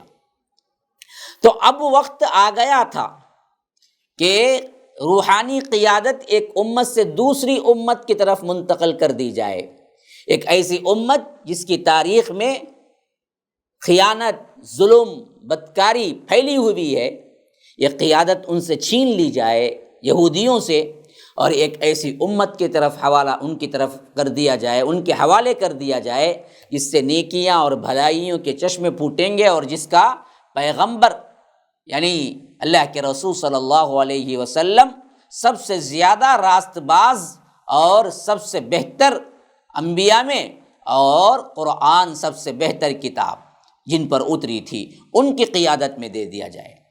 اب اس امت کا رسول جو کہ تمام قیادتیں روحانی اعتبار سے اس رسول کی طرف آ رہی تھی، تو یہ کیسے ممکن تھا کہ مکے کے اندر بے سہارا ظلم و ستم کو سہتے ہوئے یہاں پر وہ قیادت کی منتقلی کیسے ہو سکتی تھی؟ تو یہ اشارہ بھی تھا کہ اب دعوت اسلامی کا ایک مرحلہ، اللہ کے رسول صلی اللہ علیہ وسلم کی دعوت کا ایک مرحلہ ختم ہوا چاہتا ہے، اور دوسرا مرحلہ شروع ہونے والا ہے، یعنی مکی دور کا اختتامی مرحلہ ہے اور مدنی دور کا شروعات کا مرحلہ ہے۔ اسی واسطے ہم دیکھتے ہیں کہ کئی جگہ اس وقت مشرکین کو وارننگ بھی دی گئی، پہلے سمجھایا گیا۔ مکے کے اندر کا دعوتی اسلوب بالکل الگ تھا، لیکن آخری میں کچھ آیات ایسے بھی نازل ہوئے جس کے اندر صاف صاف بتلا دیا گیا کہ اب وہ موڑ آنے والا ہے، معراج بھی مکمل ہو گئی، اب وہ آسمان پر اس کے کائنات، اللہ تبارک و تعالیٰ کی کائنات پر کیسے کیسے اس کے فرشتے کنٹرول کر رہے ہیں، یہ تمام چیزیں بتلا کر اللہ کے رسول صلی اللہ علیہ وسلم کو ڈھارس بندھا دی گئی کہ یہ دین غالب ہو کر رہے گا، اور ساتھ میں جو نہیں مانے گا اس کے لیے دھمکیاں بھی آ گئی۔ اس لیے فرمایا وَإِذَا أَرَدْنَا أَن نُهْلِكَ قَرْيَةً أَمَرْنَا مُتْرَفِيهَا فَفَسَقُوا فِيهَا فَحَقَّ عَلَيْهَا الْقَوْلُ فَدَمَّرْنَاهَا تَدْمِيرًا۔ جب ہم کسی بستی کو تباہ کرنا چاہتے ہیں تو وہاں کے مالدار لوگوں کو کیا کرتے ہیں؟ حکم دیتے ہیں کہ گناہ کرتے جاؤ، آگے بڑھو۔ ہاں، اب وہ لوگ کیا سمجھتے ہیں؟ اللہ تبارک و تعالیٰ پکڑنے والا نہیں ہے، تو وہ اپنی سرکشی میں اندھوں کی طرح بھٹکتے چلے جاتے ہیں۔ تو اس وقت ہمارا قول، ہمارا عذاب ان پر سخت ہوتا ہے اور اسے کچل کر رکھ دیتے ہیں۔ فَدَمَّرْنَاهَا تَدْمِيرًا، اسی اسراء کے اندر فرمایا گیا ہے۔ اور اس کے بعد اسی طرح فرمایا کہ وَكَمْ أَهْلَكْنَا مِنَ الْقُرُونِ مِن بَعْدِ نُوحٍ وَكَفَىٰ بِرَبِّكَ بِذُنُوبِ عِبَادِهِ خَبِيرًا بَصِيرًا، کہ ہم نے کتنے ہی نوح علیہ السلام کے بعد کتنی ہی قوموں کو ہم نے تباہ کر دیا، اور تمہارا رب اپنے بندوں کے جرائم سے خوب واقف ہے، خوب دیکھ رہا ہے۔ تو اب یہاں پر گویا کہ دھمکی ہے کہ اب یہ آخری بات ہے، یہ آخری مرحلہ ہے، اب بھی ایمان لے آؤ، اگر نہیں تو مکہ تبدیل ہو جائے گا، اور یہاں سے رسول نکلیں گے تو مدینہ دار السلطنت بنے گا، اور یہ اسلام کا سب سے اہم ترین قلعہ بن جائے گا۔ اور اس کے بعد ایک زمانہ بہت جلد آئے گا جہاں مکہ بھی اللہ تبارک و تعالیٰ کعبۃ اللہ بھی اپنے رسول کے انڈر میں دے دیں گے، اور اس وقت تم سے رسول جو سلوک کرے گا وہ اپنے آپ میں مختار ہوگا جیسے چاہے۔ یہ اور بات ہے کہ رحمت للعالمین نے معاف کر دیا، لیکن بہت جلد تم سب کے سر جھکنے والے ہیں اور تمہاری اکڑ نکلنے والی ہے۔ ان آیات کے پہلو و پہلو کچھ ایسی آیات بھی ہیں جن میں مسلمانوں کو ایسے تمدنی قواعد، ضوابط، دفعات اور مبادی سکھا دیے گئے جو ایک شہر کو یا ایک معاشرے کو تعمیر کرنے کے لیے ضروری اصول تھے۔ وہ کسی ایسی سرزمین پر جب کوئی قوم اپنا ٹھکانہ بناتی ہے تو اس وقت ان کو وہ ضرورت پیش آتی ہے۔ اللہ تبارک و تعالیٰ نے وہ اصول بھی بیان کرنا شروع کر دیے، تاکہ کیوں اب جب مدینہ جائیں گے وہاں پر سلطنت قائم ہوگی تو وہاں پر ضرورت پڑے گی اصولوں کی، تمدن کی، معاشرت کی، تو اللہ تبارک و تعالیٰ وہ ہدایات بھی ساتھ میں دینے شروع کر دیے۔ اور اسی طرح اس موضوع سے سب سے اہم ترین بات جو تعلق رکھتی ہے وہ یہ کہ اللہ تبارک و تعالیٰ اس معراج کو اللہ کے رسول صلی اللہ علیہ وسلم کو بلا کر خاص طور پر جو حکم دیا وہ نماز کا تھا، اور ساتھ میں جو رازدارانہ باتیں ہوئی ان میں سب سے اہم ترین بات توحید کی تھی، جس میں اللہ تبارک و تعالیٰ نے اپنے حبیب سے فرمایا کہ یہ توحید ہی ہے جو انسان کو بچا سکتی ہے جہنم کی آگ سے، اور اللہ نے وعدہ کیا کہ تمہاری امت میں کچھ بھی کر لے اگر وہ توحید پر ہو تو وہ ایک نہ ایک دن جنت جائے گا۔ گویا کہ اس کام کو اب تیز کرنے کا، اس توحید کی دعوت کو اب کیا ہے تسلسل کے ساتھ تن من دھن لگا دینے کا وقت آ چکا تھا، اور یہاں سے اللہ تبارک و تعالیٰ بھی وہ راستے کھولنے والا تھا جو مشرکین مکہ کے وہم و گمان میں بھی نہ تھے۔ کیسے؟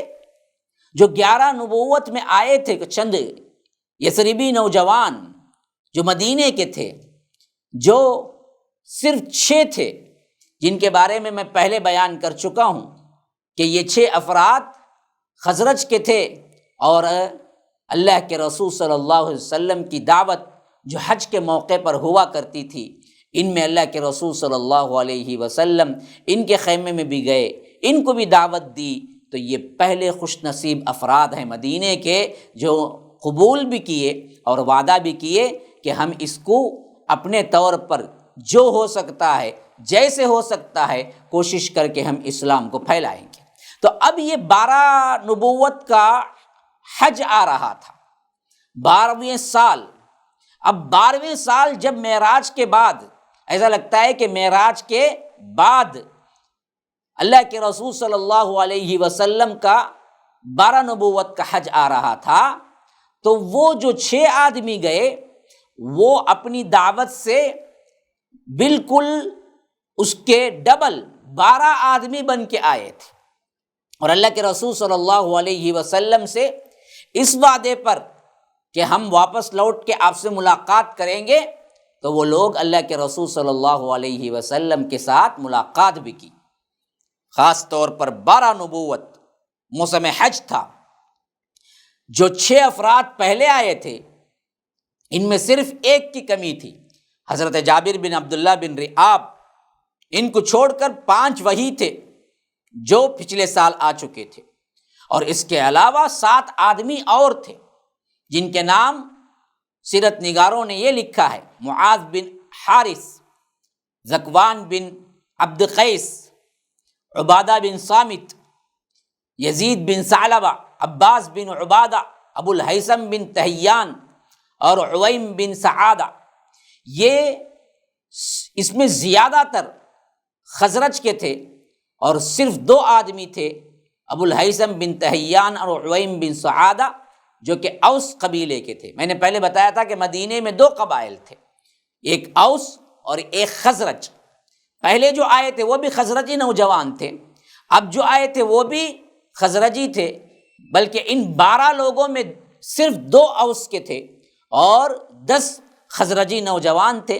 اور اس کی روایت بخاری میں خود موجود ہے، جو اس میں شامل ہوئے حضرت عبادہ بن صامت وہ خود بیان کرتے ہیں کہ اللہ کے رسول صلی اللہ علیہ وسلم نے یہ اس وقت جب ملاقات ہوئی وہ عقبہ کی وادی میں تھے، اور عقبہ کہتے ہیں تنگ راستے کو، پہاڑی علاقوں میں جو تنگ راستے ہوتے ہیں اسے کہتے ہیں عقبہ۔ یہ مینا کے اس پار تھوڑے سے فاصلے پر یہ روٹ تھا جہاں پر اللہ کے رسول صلی اللہ علیہ وسلم نے ان سے ملاقات کی۔ عقبہ کی اس وادی پر بیعت ہونے کی وجہ سے یہ پہلی بیعت عقبہ کے نام سے مشہور ہے، پہلی بیعت عقبہ، یعنی سیرت کے لکھنے والوں نے اس کو ٹائٹل دیا ہے پہلی بیعت عقبہ۔ پہلی بیعت عقبہ 12 نبوت موسم حج عقبہ کے مقام پر 12 آدمی، جس میں 2 اوس کے تھے اور 10 خزرجی تھے، ان سے اللہ کے رسول صلی اللہ علیہ وسلم نے بیعت لی۔ بیعت ایک معاہدہ ہوتا ہے، بیعت ایک اگریمنٹ ہوتی ہے، جو کہ اسی سے تجارت کے لیے بھی باع یبیع کا استعمال ہوتا ہے۔ تو یاد رکھیے یہ بھی اللہ کے رسول صلی اللہ علیہ وسلم سے ایک عہد تھا، اور یہ اسلام کا سب سے پہلا عہد تھا جو مدینے کے لوگ آ کے کر رہے تھے، جسے بیعت عقبہ کہا گیا ہے۔ اور یہ بیعت عقبہ کی تفسیر صحیح بخاری کے اندر کتاب الایمان میں ہم الاحادیث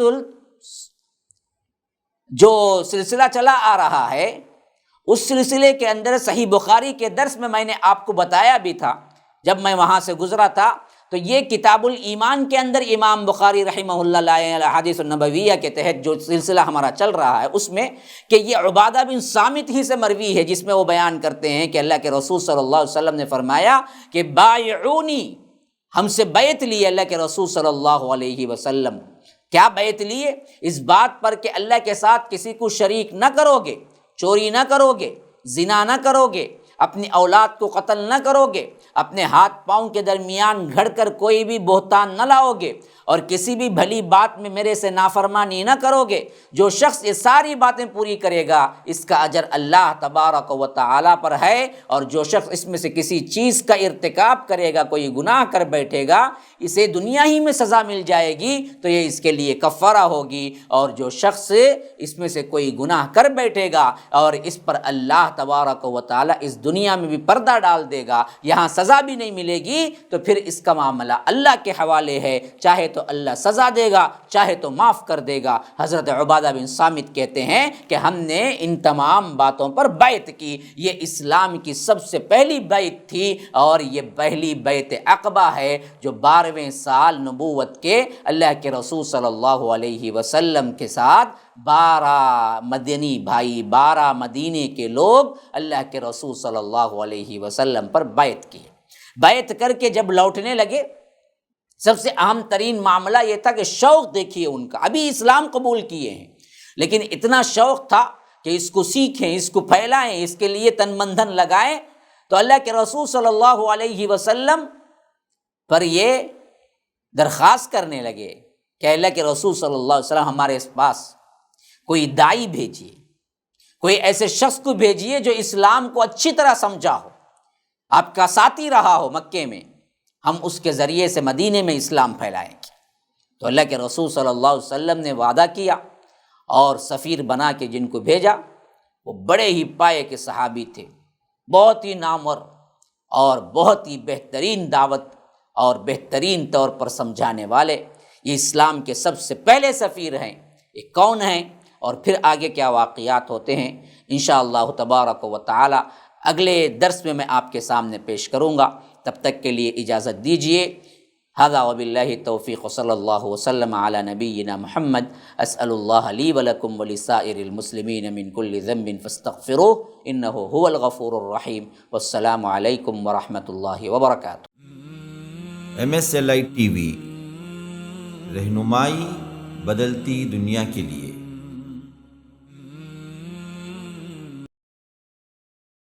السلام علیکم ورحمۃ اللہ وبرکاتہ۔ ان الحمد للہ نحمده ونستعینه ونستغفره ونؤمن به ونتوکل علیہ ونعوذ باللہ من شرور انفسنا ومن سیئات اعمالنا من يهده الله فلا مضل له ومن يضلل فلا هادي له واشهد ان لا اله الا الله وحده لا شريك له واشهد ان محمدا عبده ورسوله اما بعد فإن خير الحديث كتاب الله وخير الهدي هدي محمد صلى الله عليه وسلم وشر الأمور محدثاتها وكل محدثة بدعة وكل بدعة ضلالة وفي رواية وكل ضلالة في النار فأعوذ بالله السميع العليم من الشيطان الرجيم من همزه ونفثه ونفخه وَتِلْكَ حُجَّتُنَا آتَيْنَاهَا إِبْرَاهِيمَ عَلَى قَوْمِهِ نَرْفَعُ دَرَجَاتٍ مَّن نَّشَاءُ إِنَّ رَبَّكَ حَكِيمٌ عَلِيمٌ وَوَهَبْنَا لَهُ إِسْحَاقَ وَيَعْقُوبَ كُلًّا هَدَيْنَا وَنُوحًا هَدَيْنَا مِن قَبْلُ وَمِن ذُرِّيَّتِهِ دَاوُودَ وَسُلَيْمَانَ وَأَيُّوبَ وَيُوسُفَ وَمُوسَىٰ وَهَارُونَ وَكَذَلِكَ نَجْزِي الْمُحْسِنِينَ وَزَكَرِيَّا وَيَحْيَىٰ وَعِيسَىٰ وَإِلْيَاسَ كُلٌّ مِّنَ الصَّالِحِينَ وَإِسْمَاعِيلَ وَالْيَسَعَ وَيُونُسَ وَلُوطًا وَكُلًّا فَضَّلْنَا عَلَى الْعَالَمِينَ وَمِنْ آبَائِهِمْ وَذُرِّيَّاتِهِمْ وَإِخْوَانِهِمْ وَاجْتَبَيْنَاهُمْ وَهَدَيْنَاهُمْ إِلَىٰ صِرَاطٍ مُّسْتَقِيمٍ ذَلِكَ هُدَى اللَّهِ يهدي به من يشاء من عباده ولو أشركوا لحبط عنهم ما كانوا يعملون اللهم أرنا الحق حقا وارزقنا اتباعه وأرنا الباطل باطلا وارزقنا اجتنابه اللهم علمنا ما ينفعنا وانفعنا بما علمتنا وارزقنا علما رب اشرح لي صدري ويسر لي أمري واحلل عقدة من لساني يفقه قولي۔ اس اللہ کے نام سے ابتدا، اس کے ناموں کی کوئی انتہا ہی نہیں۔ وَلَوْ أَنَّ مَا فِي الْأَرْضِ مِن شَجَرَةٍ أَقْلَامٌ وَالْبَحْرُ يَمُدُّهُ مِن بَعْدِهِ سَبْعَةُ أَبْحُرٍ مَا نَفِدَتْ كَلِمَاتُ اللَّهِ۔ اس ذات اقدس پر کروڑوں درود و سلام ہوں جو تمام جہانوں کے لیے رحمت للعالمین بن کے آئے تھے۔ اللہم صلی علی محمد وعلی آل محمد کما صلیت علی ابراہیم وعلی آل ابراہیم انک حمید مجید وبارک علی محمد وعلی آل محمد کما بارکت علی ابراہیم وعلی آل ابراہیم انک حمید مجید۔ برادران اسلام، واجب الاحترام بزرگوں، دوستوں، عزیز ساتھیوں، لائق احترام ماؤں اور بہنوں، العقیدۃ الاسلامیہ، اسلامی عقیدہ کیا ہے؟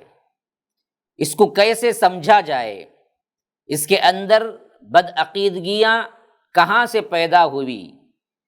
کیا کیا ہیں؟ آج امت مسلمہ جس کو نیکی سمجھ کے کر رہی ہے وہ شرک ہے۔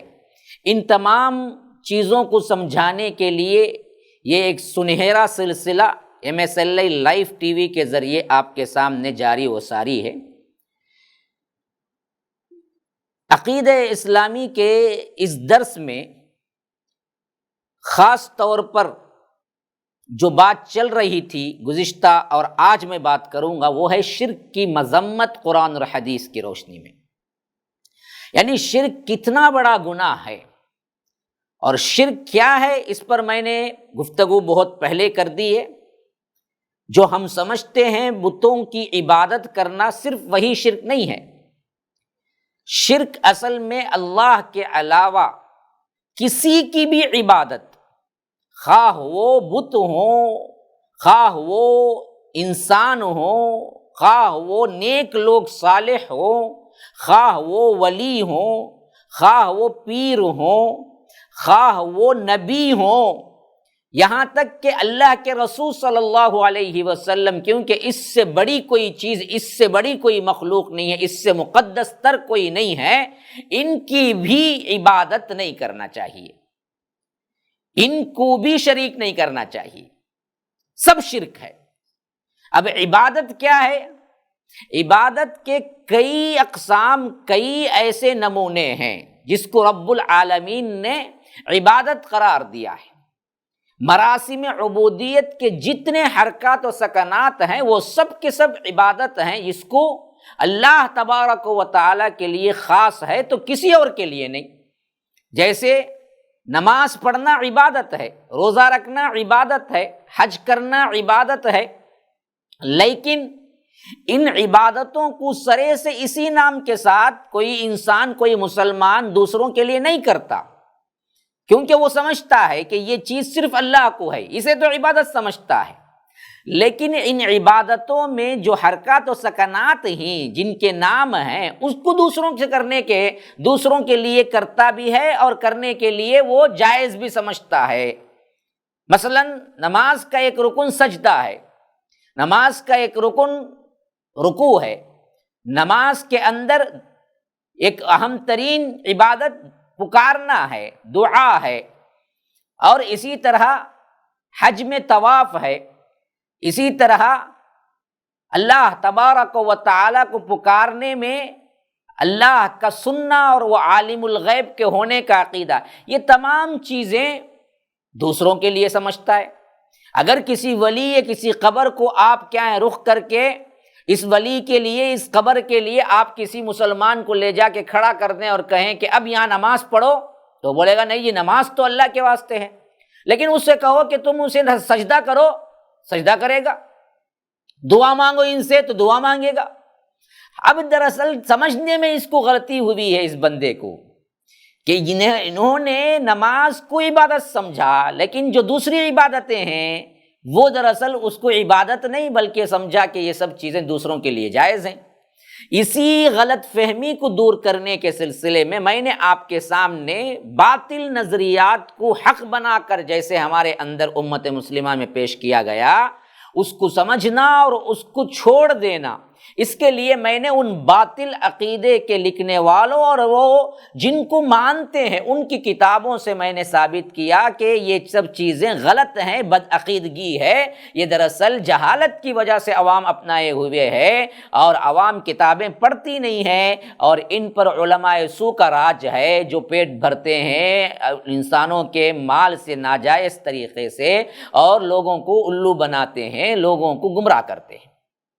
اس تسلسل سے جب بات آئی تو میں نے آپ کے سامنے پہلی بات وہ رکھی جو ہر ایک مدد کو آنا، ہر مدد میں مشکل کشا، یعنی اللہ کے علاوہ بہت سے لوگ ہماری مدد کرتے ہیں، خواہ ولی ہوں، نبی ہوں، پیر ہوں، فلاں ہوں۔ میں نے آپ کو بتایا تھا کہ جن کو یہ لوگ مانتے ہیں، جن کتابوں کو، جو حنفی المذہب بہت سے لوگ ہیں، حنفیت کے اندر بھی اس کو کوئی شخص اگر اللہ کے علاوہ کسی کو مشکل کشا، غائبانہ مدد کرنے والا مانتا ہے تو انہوں نے کافر کہا ہے، شرک کہا ہے، لیکن ہماری عوام کو پتہ نہیں، اور ہمارے جو علماء ہیں وہ کھل کے بولتے نہیں ہیں بلکہ الٹا سمجھاتے ہیں۔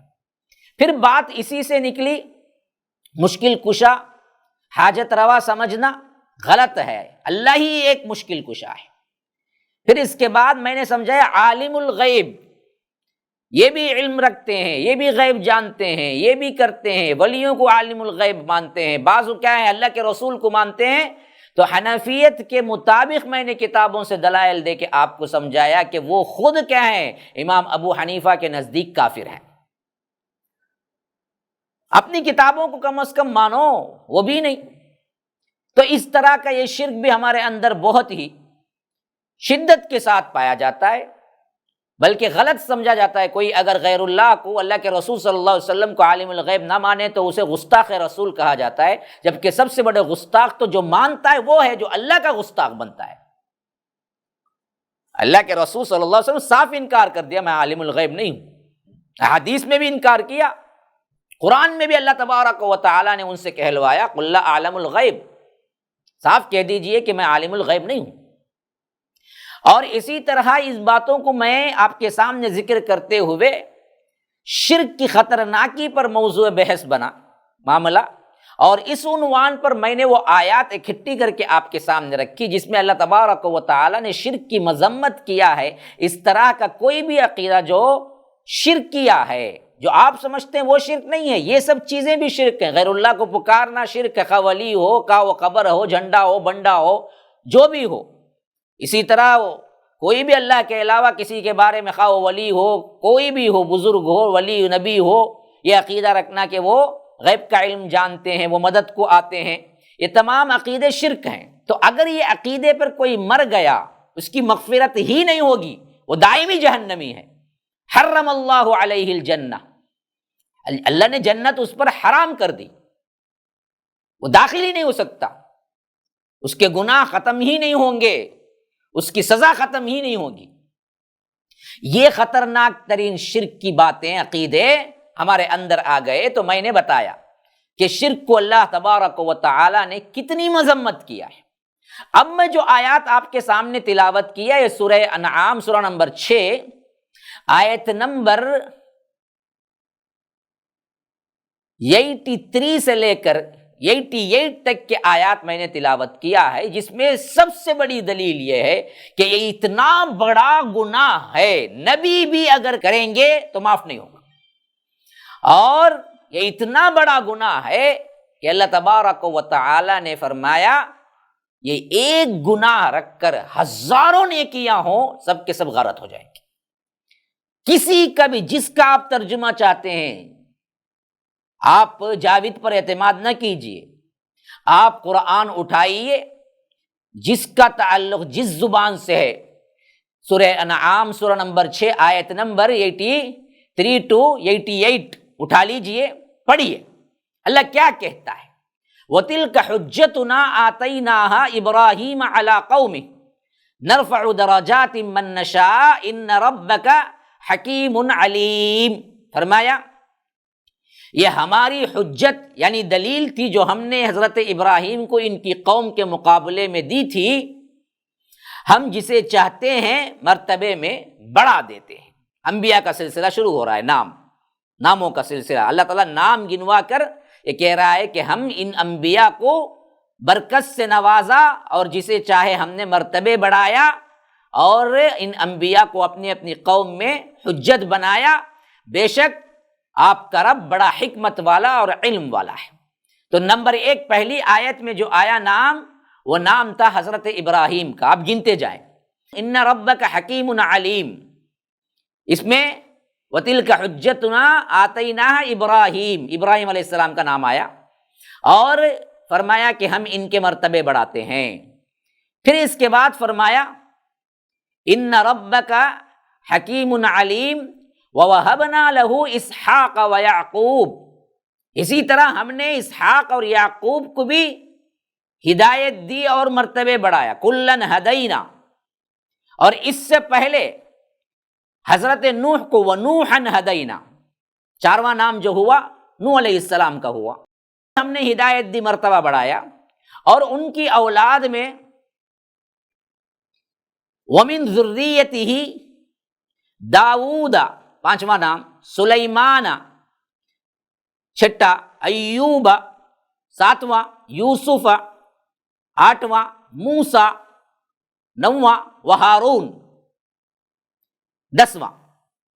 وَكَذَلِكَ نَجْزِي الْمُحْسِنِينَ، ہم احسان کرتے ہیں، ہم محسنین کے ساتھ ایسا ہی احسان کرتے ہیں، یا ایسے ہی محسنین کے درجات کو ہم بلند کرتے ہیں، ہم انبیاء کے درجات کو بلند کرتے ہیں۔ پھر فرمایا 10ویں نام کے بعد وزکریا 11واں، ویحییٰ 12واں، وعیسیٰ 13واں، والیاس 14واں۔ وزکریا ویحییٰ وعیسیٰ والیاس کل من الصالحین، یہ سب کے سب کیا ہیں؟ صالح لوگ تھے، یہ سب کے سب صالح لوگ تھے۔ پھر اس کے بعد فرمایا کہ وہ اسماعیل، اور اس کے بعد اسماعیل والیسع 16واں، ویونس 17واں، ولوطا 18واں۔ کلن فضلنا علی العالمین، ان تمام انبیاء کو جہاں والوں پر ہم نے فضیلت دی تھی۔ پھر اس کے بعد فرمایا ومن آبائہم وذریاتہم، ومن آبائہم، اور انہی کے اولاد میں سے، وذریاتہم واخوانہم، ہم نے کیا کیا؟ ان کے بھائیوں کو، ان کے اخوان کو بنایا۔ واجتبیناہم وہدیناہم، ان میں سے ہم نے خاص بندوں کو منتخب کیا، ہدایت دی، الی صراط مستقیم، صراط مستقیم کی طرف۔ پھر فرمایا کہ ذالک ھدی اللہ، ہدایت اللہ ہی کے پاس ہے، اللہ جس کو چاہتا ہے اسی کو اللہ ہدایت دیتا ہے، کوئی نہیں دے سکتا۔ یہ ہے اللہ کی ہدایت، ذالک ھدی اللہ یہدی بہ من یشاء من عبادہ، اور وہ ہدایت دیتا ہے اپنے بندوں میں سے جس کو چاہتا ہے۔ تمہارا اس کے اندر کوئی عمل دخل نہیں۔ جس بندے کو چاہے اللہ نبی بنائے، مرتبے دے، بلند کرے، یہ اللہ کی چاہت پر ہے، کوئی اس میں کوئی تصرف نہیں رکھتا، کوئی کسی کو کیا نہیں کر سکتا، ہدایت دے نہیں سکتا، کوئی کسی کو ولی نہیں بنا سکتا۔ یہ سب کیا ہیں؟ بیکار کے قصے ہیں، جو ایک نظر دیکھے دل کی دنیا بدل گئی، شیطان سے ولی بن گئے، فلاں ہو گیا، سب جھوٹ، جہالت کی باتیں، اللہ کی نافرمانی کی باتیں۔ فرمایا کہ ذالک ھدی اللہ، 88 آیت نمبر، سورہ نمبر 6 انعام۔ فرمایا ذالک ھدی اللہ، یہ اللہ کی ہدایت ہے، اللہ ہی ہدایت دیتا ہے۔ یہدی بہ من یشاء من عبادہ، جس کو چاہتا ہے۔ اب آخری میں جو جملہ ہے وہ نوٹڈ ہے۔ 18 انبیاء کرام میں نے گنایا تھا ابھی آپ کے سامنے، ان سب کی طرف اشارہ کرتے ہوئے میرا رب فرماتا ہے وَلَوْ أَشْرَكُوا لَحَبِطَ عَنْهُمْ مَا كَانُوا يَعْمَلُونَ، اگر وہ سب بھی، ان میں سے بھی، وہ لوگ بھی، 18 انبیاء بھی اگر ان میں شرک کرتے یا بعد میں آنے والے ان کی ذریت والے کوئی شرک کرتے تو ان کے اعمال بھی ہم ضائع کر دیتے، ان سب کے اعمال ضائع ہو جاتے۔ یہ ہے شرک کی سنگینی۔ 18 انبیاء کرام کے نام لے کر فرمایا، اور جمع کا صیغہ وَلَوْ أَشْرَكُوا، اگر یہ لوگ شرک کرتے، لَحَبِطَ عَنْهُمْ مَا كَانُوا يَعْمَلُونَ، اللہ کو شرک کے بعد کوئی عمل اللہ کے ہاں قابل قبول نہیں ہے، اللہ سب کو اٹھا کے پھینک دیتا اور تمام اعمال غارت ہو جاتے۔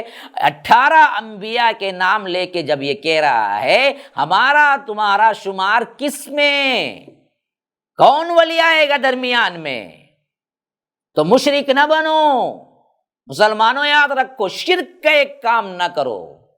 اسی طرح خاص طور پر وحی ہوئی سورہ زمر پر، فرمایا وَلَقَدْ أُوحِيَ إِلَيْكَ وَإِلَى الَّذِينَ مِن قَبْلِكَ لَئِنْ أَشْرَكْتَ لَيَحْبَطَنَّ عَمَلُكَ وَلَتَكُونَنَّ مِنَ الْخَاسِرِينَ۔ اللہ کے رسول صلی اللہ علیہ وسلم، تحقیق ہم نے وحی کی آپ کی طرف اور اس سے پہلے جتنے انبیاء آئے ان سب کی طرف۔ کیا وحی کیا تھی؟ لَئِنْ أَشْرَكْتَ، اگر تم بھی شرک کرو گے، خاص کر یہاں پر کیا ہے، سنگل کا، واحد کا صیغہ ہے اور مخاطب کا۔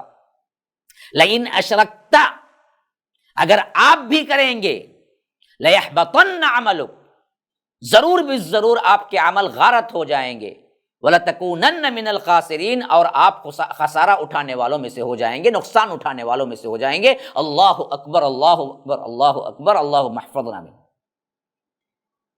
اللہ کے رسول شرک کریں گے، کبھی تصور ہو سکتا ہے، لیکن خطاب کر کے کیوں؟ ہم کو معلوم ہو جائے کہ خطرناکی کتنی بڑی ہے، ہاں ہم کو معلوم ہو جائے اس کی خطرناکی کتنی بڑی ہے۔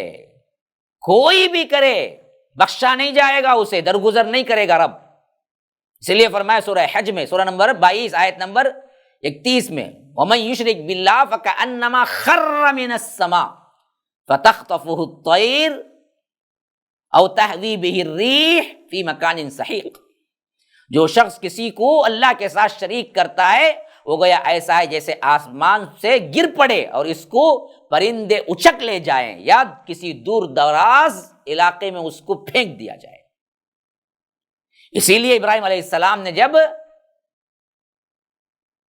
اپنے قوم سے خطاب کیا اور انہوں نے شرکیہ اعمال کرنے پر اور بتوں سے ڈرایا، فرمایا کہ وَلَا أَخَافُ مَا تُشْرِكُونَ بِهِ إِلَّا أَن يَشَاءَ رَبِّي شَيْئًا وَسِعَ رَبِّي كُلَّ شَيْءٍ عِلْمًا أَفَلَا تَتَذَكَّرُونَ وَكَيْفَ أَخَافُ مَا أَشْرَكْتُمْ، کیا بہترین بات ہے، دیکھیے وَكَيْفَ أَخَافُ مَا أَشْرَكْتُمْ وَلَا تَخَافُونَ أَنَّكُمْ أَشْرَكْتُمْ بِاللَّهِ مَا لَمْ يُنَزِّلْ بِهِ عَلَيْكُمْ سُلْطَانًا فَأَيُّ الْفَرِيقَيْنِ أَحَقُّ بِالْأَمْنِ، سورہ انعام سورہ نمبر 6 آیت نمبر 81۔ ہاں، فرمایا کہ جن کو تم اللہ کا شریک بناتے ہو میں ان سے نہیں ڈرتا، ہاں جو میرا پروردگار ہے جو چاہے کرے میرے ساتھ، میرا پروردگار اپنے علم سے ہر چیز پر احاطہ کیے ہوئے ہے، تم ذرا بھی تدبر نہیں کرتے، ذرا بھی خیال نہیں کرتے۔ پھر فرمایا وَكَيْفَ أَخَافُ مَا أَشْرَكْتُمْ، بھلا میں ان چیزوں سے کیوں ڈروں جن کو تم شریک بناتے ہو، جن شریکوں کو تم اللہ کے ساتھ شریک ٹھہراتے ہو، جن ولیوں کو، جن لوگوں کو میں ان سے کیوں ڈروں جبکہ تم اس سے نہیں ڈرتے کہ اللہ کے ساتھ شرک کر رہے ہو، جب تم اللہ سے نہیں ڈرتے میں تمہارے ان جھوٹے معبودوں سے ڈروں۔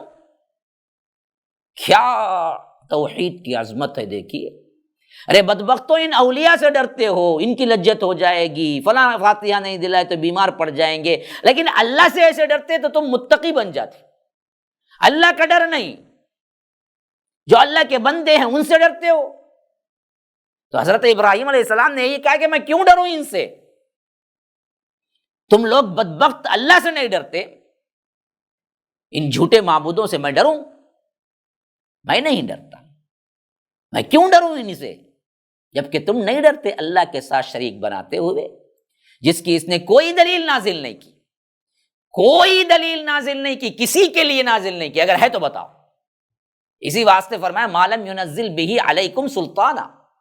آپ کوئی کہہ سکتا ہے کہ بھائی بتوں کے لیے دلیل نہیں ہے، لیکن ولیوں کے لیے تو کہاں ہے دلیل، کہاں ہے ایک سنگل آیت کا ٹکڑا، سنگل حدیث کا ٹکڑا؟ آپ بتائیے کہ فلاں ولی کو اللہ نے شریک بنایا ہے، یا فلاں آدمی کو، یا فلاں عبد القادر جیلانی، فلاں غوث اعظم، فلاں پیر، فلاں مرید، کوئی بھی ہے، نبی ہیں، بتاؤ تم مجھے بتاؤ۔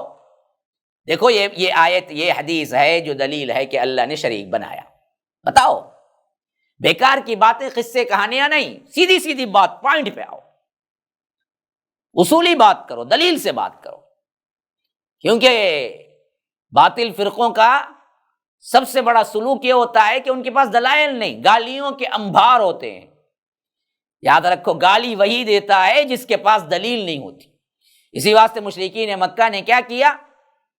اذیتیں اور گالیاں دینا شروع کی، کیونکہ ان کے پاس دلیل نہیں تھی۔ یہی حال آج کے کیا ہیں، یہ لوگ جو کہ مسلمان کا نام تو ہے لیکن شرک ان کے اندر آیا ہوا ہے، اور ان کے علماء سو جب ان کا پیٹ کٹتا ہے، ان کی دنیا داری جاتی ہے، یہ لوگ سمجھتے ہیں اگر کتاب و سنت کو صحیح پیش کر دیا جائے تو پھر مال کہاں سے آئے گا، تو یہ بدبخت بھی اس وقت گالیوں پر ہی اتر آتے ہیں۔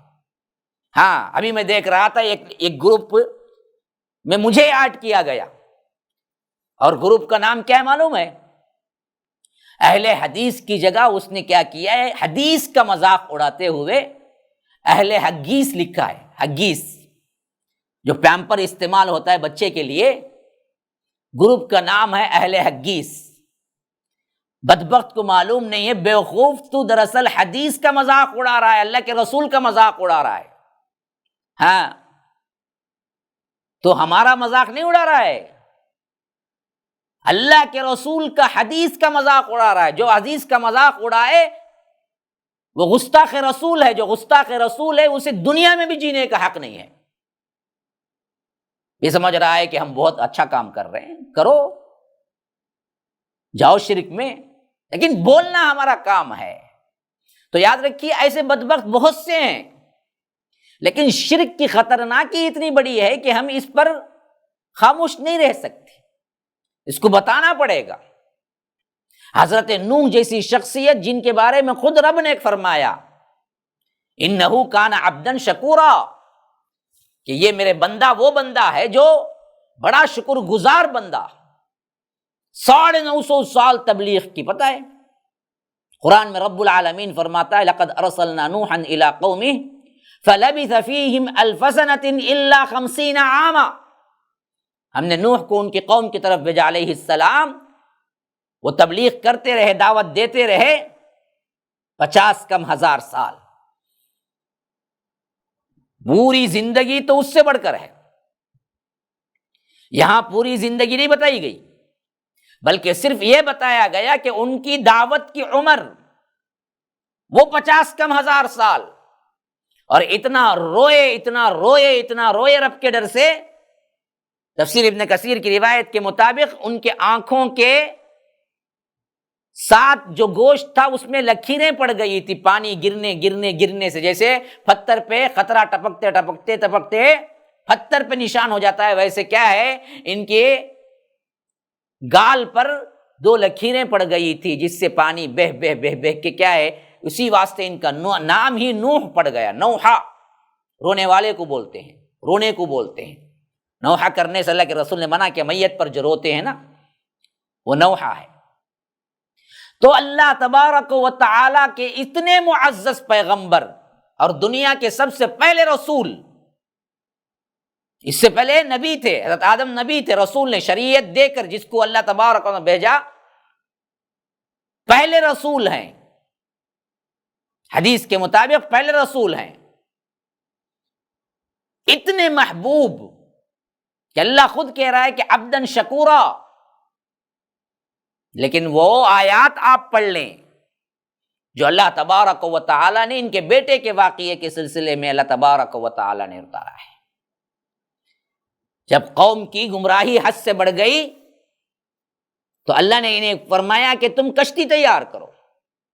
جب یہ کشتی تیار کر رہے تھے قوم کے لوگ گزرے تو کہا کہ ہم تو پہلے ہی تمہیں پاگل کہتے تھے، اب تو تم نے ثابت کر دیا تم پاگل ہی ہو. کوئی زمین پہ کشتی چلائے گا؟ زمین پہ کیوں تیار کر رہے ہو کشتی؟ تو حضرت نوح نے فرمایا کہ ان تسخروا منا فإنا نسخر منکم کما تسخرون. ہاں آج تمہارے کیا ہے، ہنسنے کے دن ہے، تمسخر اڑانے کے دن ہے، مذاق کے دن ہے. ایک دن آئے گا ہم بھی بتائیں گے تمہیں.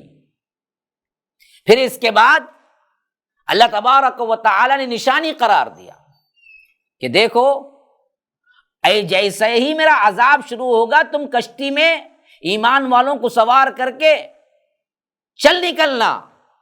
اور اس کی نشانی یہ ہے کہ حتی اذا جاء امرنا وفارت التنور، فلاں جو تنور ہے روٹی پکانے کا تنور جسے ہم تندور بھی بولتے ہیں، وہ تنور سے اچانک جہاں آگ ہے وہاں سے پانی نکلے گا.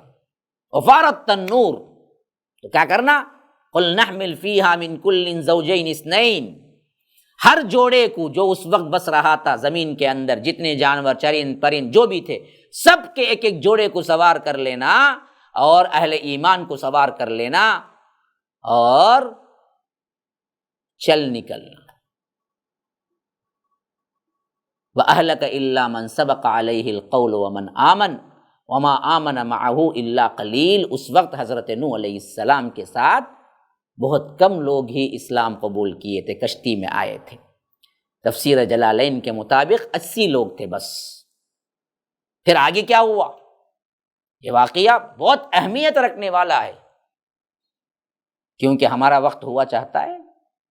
انشاءاللہ میں اگلے ایپیسوڈ میں اس واقعے کو آپ کے سامنے ذکر کروں گا اور بتاؤں گا کہ شرک کتنا منحوس ہے اور کتنا خطرناک ہے، جس کی وجہ سے انبیاء کا سب سے اہم نسب تعلق رکھنے والا بیٹا حضرت نوح کا بیٹا حضرت نوح نہیں بچا سکے۔ تو یاد رکھیے، شرک سے اجتناب کیجیے۔ ہم انشاءاللہ اگلی ملاقات میں ملیں گے، تب تک کے لیے اجازت دیجیے۔ ھذا وباللہ التوفیق، صلی اللہ وسلم علی نبینا محمد۔ اسأل اللہ لی ولکم ولسائر المسلمین من کل ذنب فاستغفروہ انہ هو الغفور الرحیم۔ والسلام علیکم ورحمۃ اللہ وبرکاتہ۔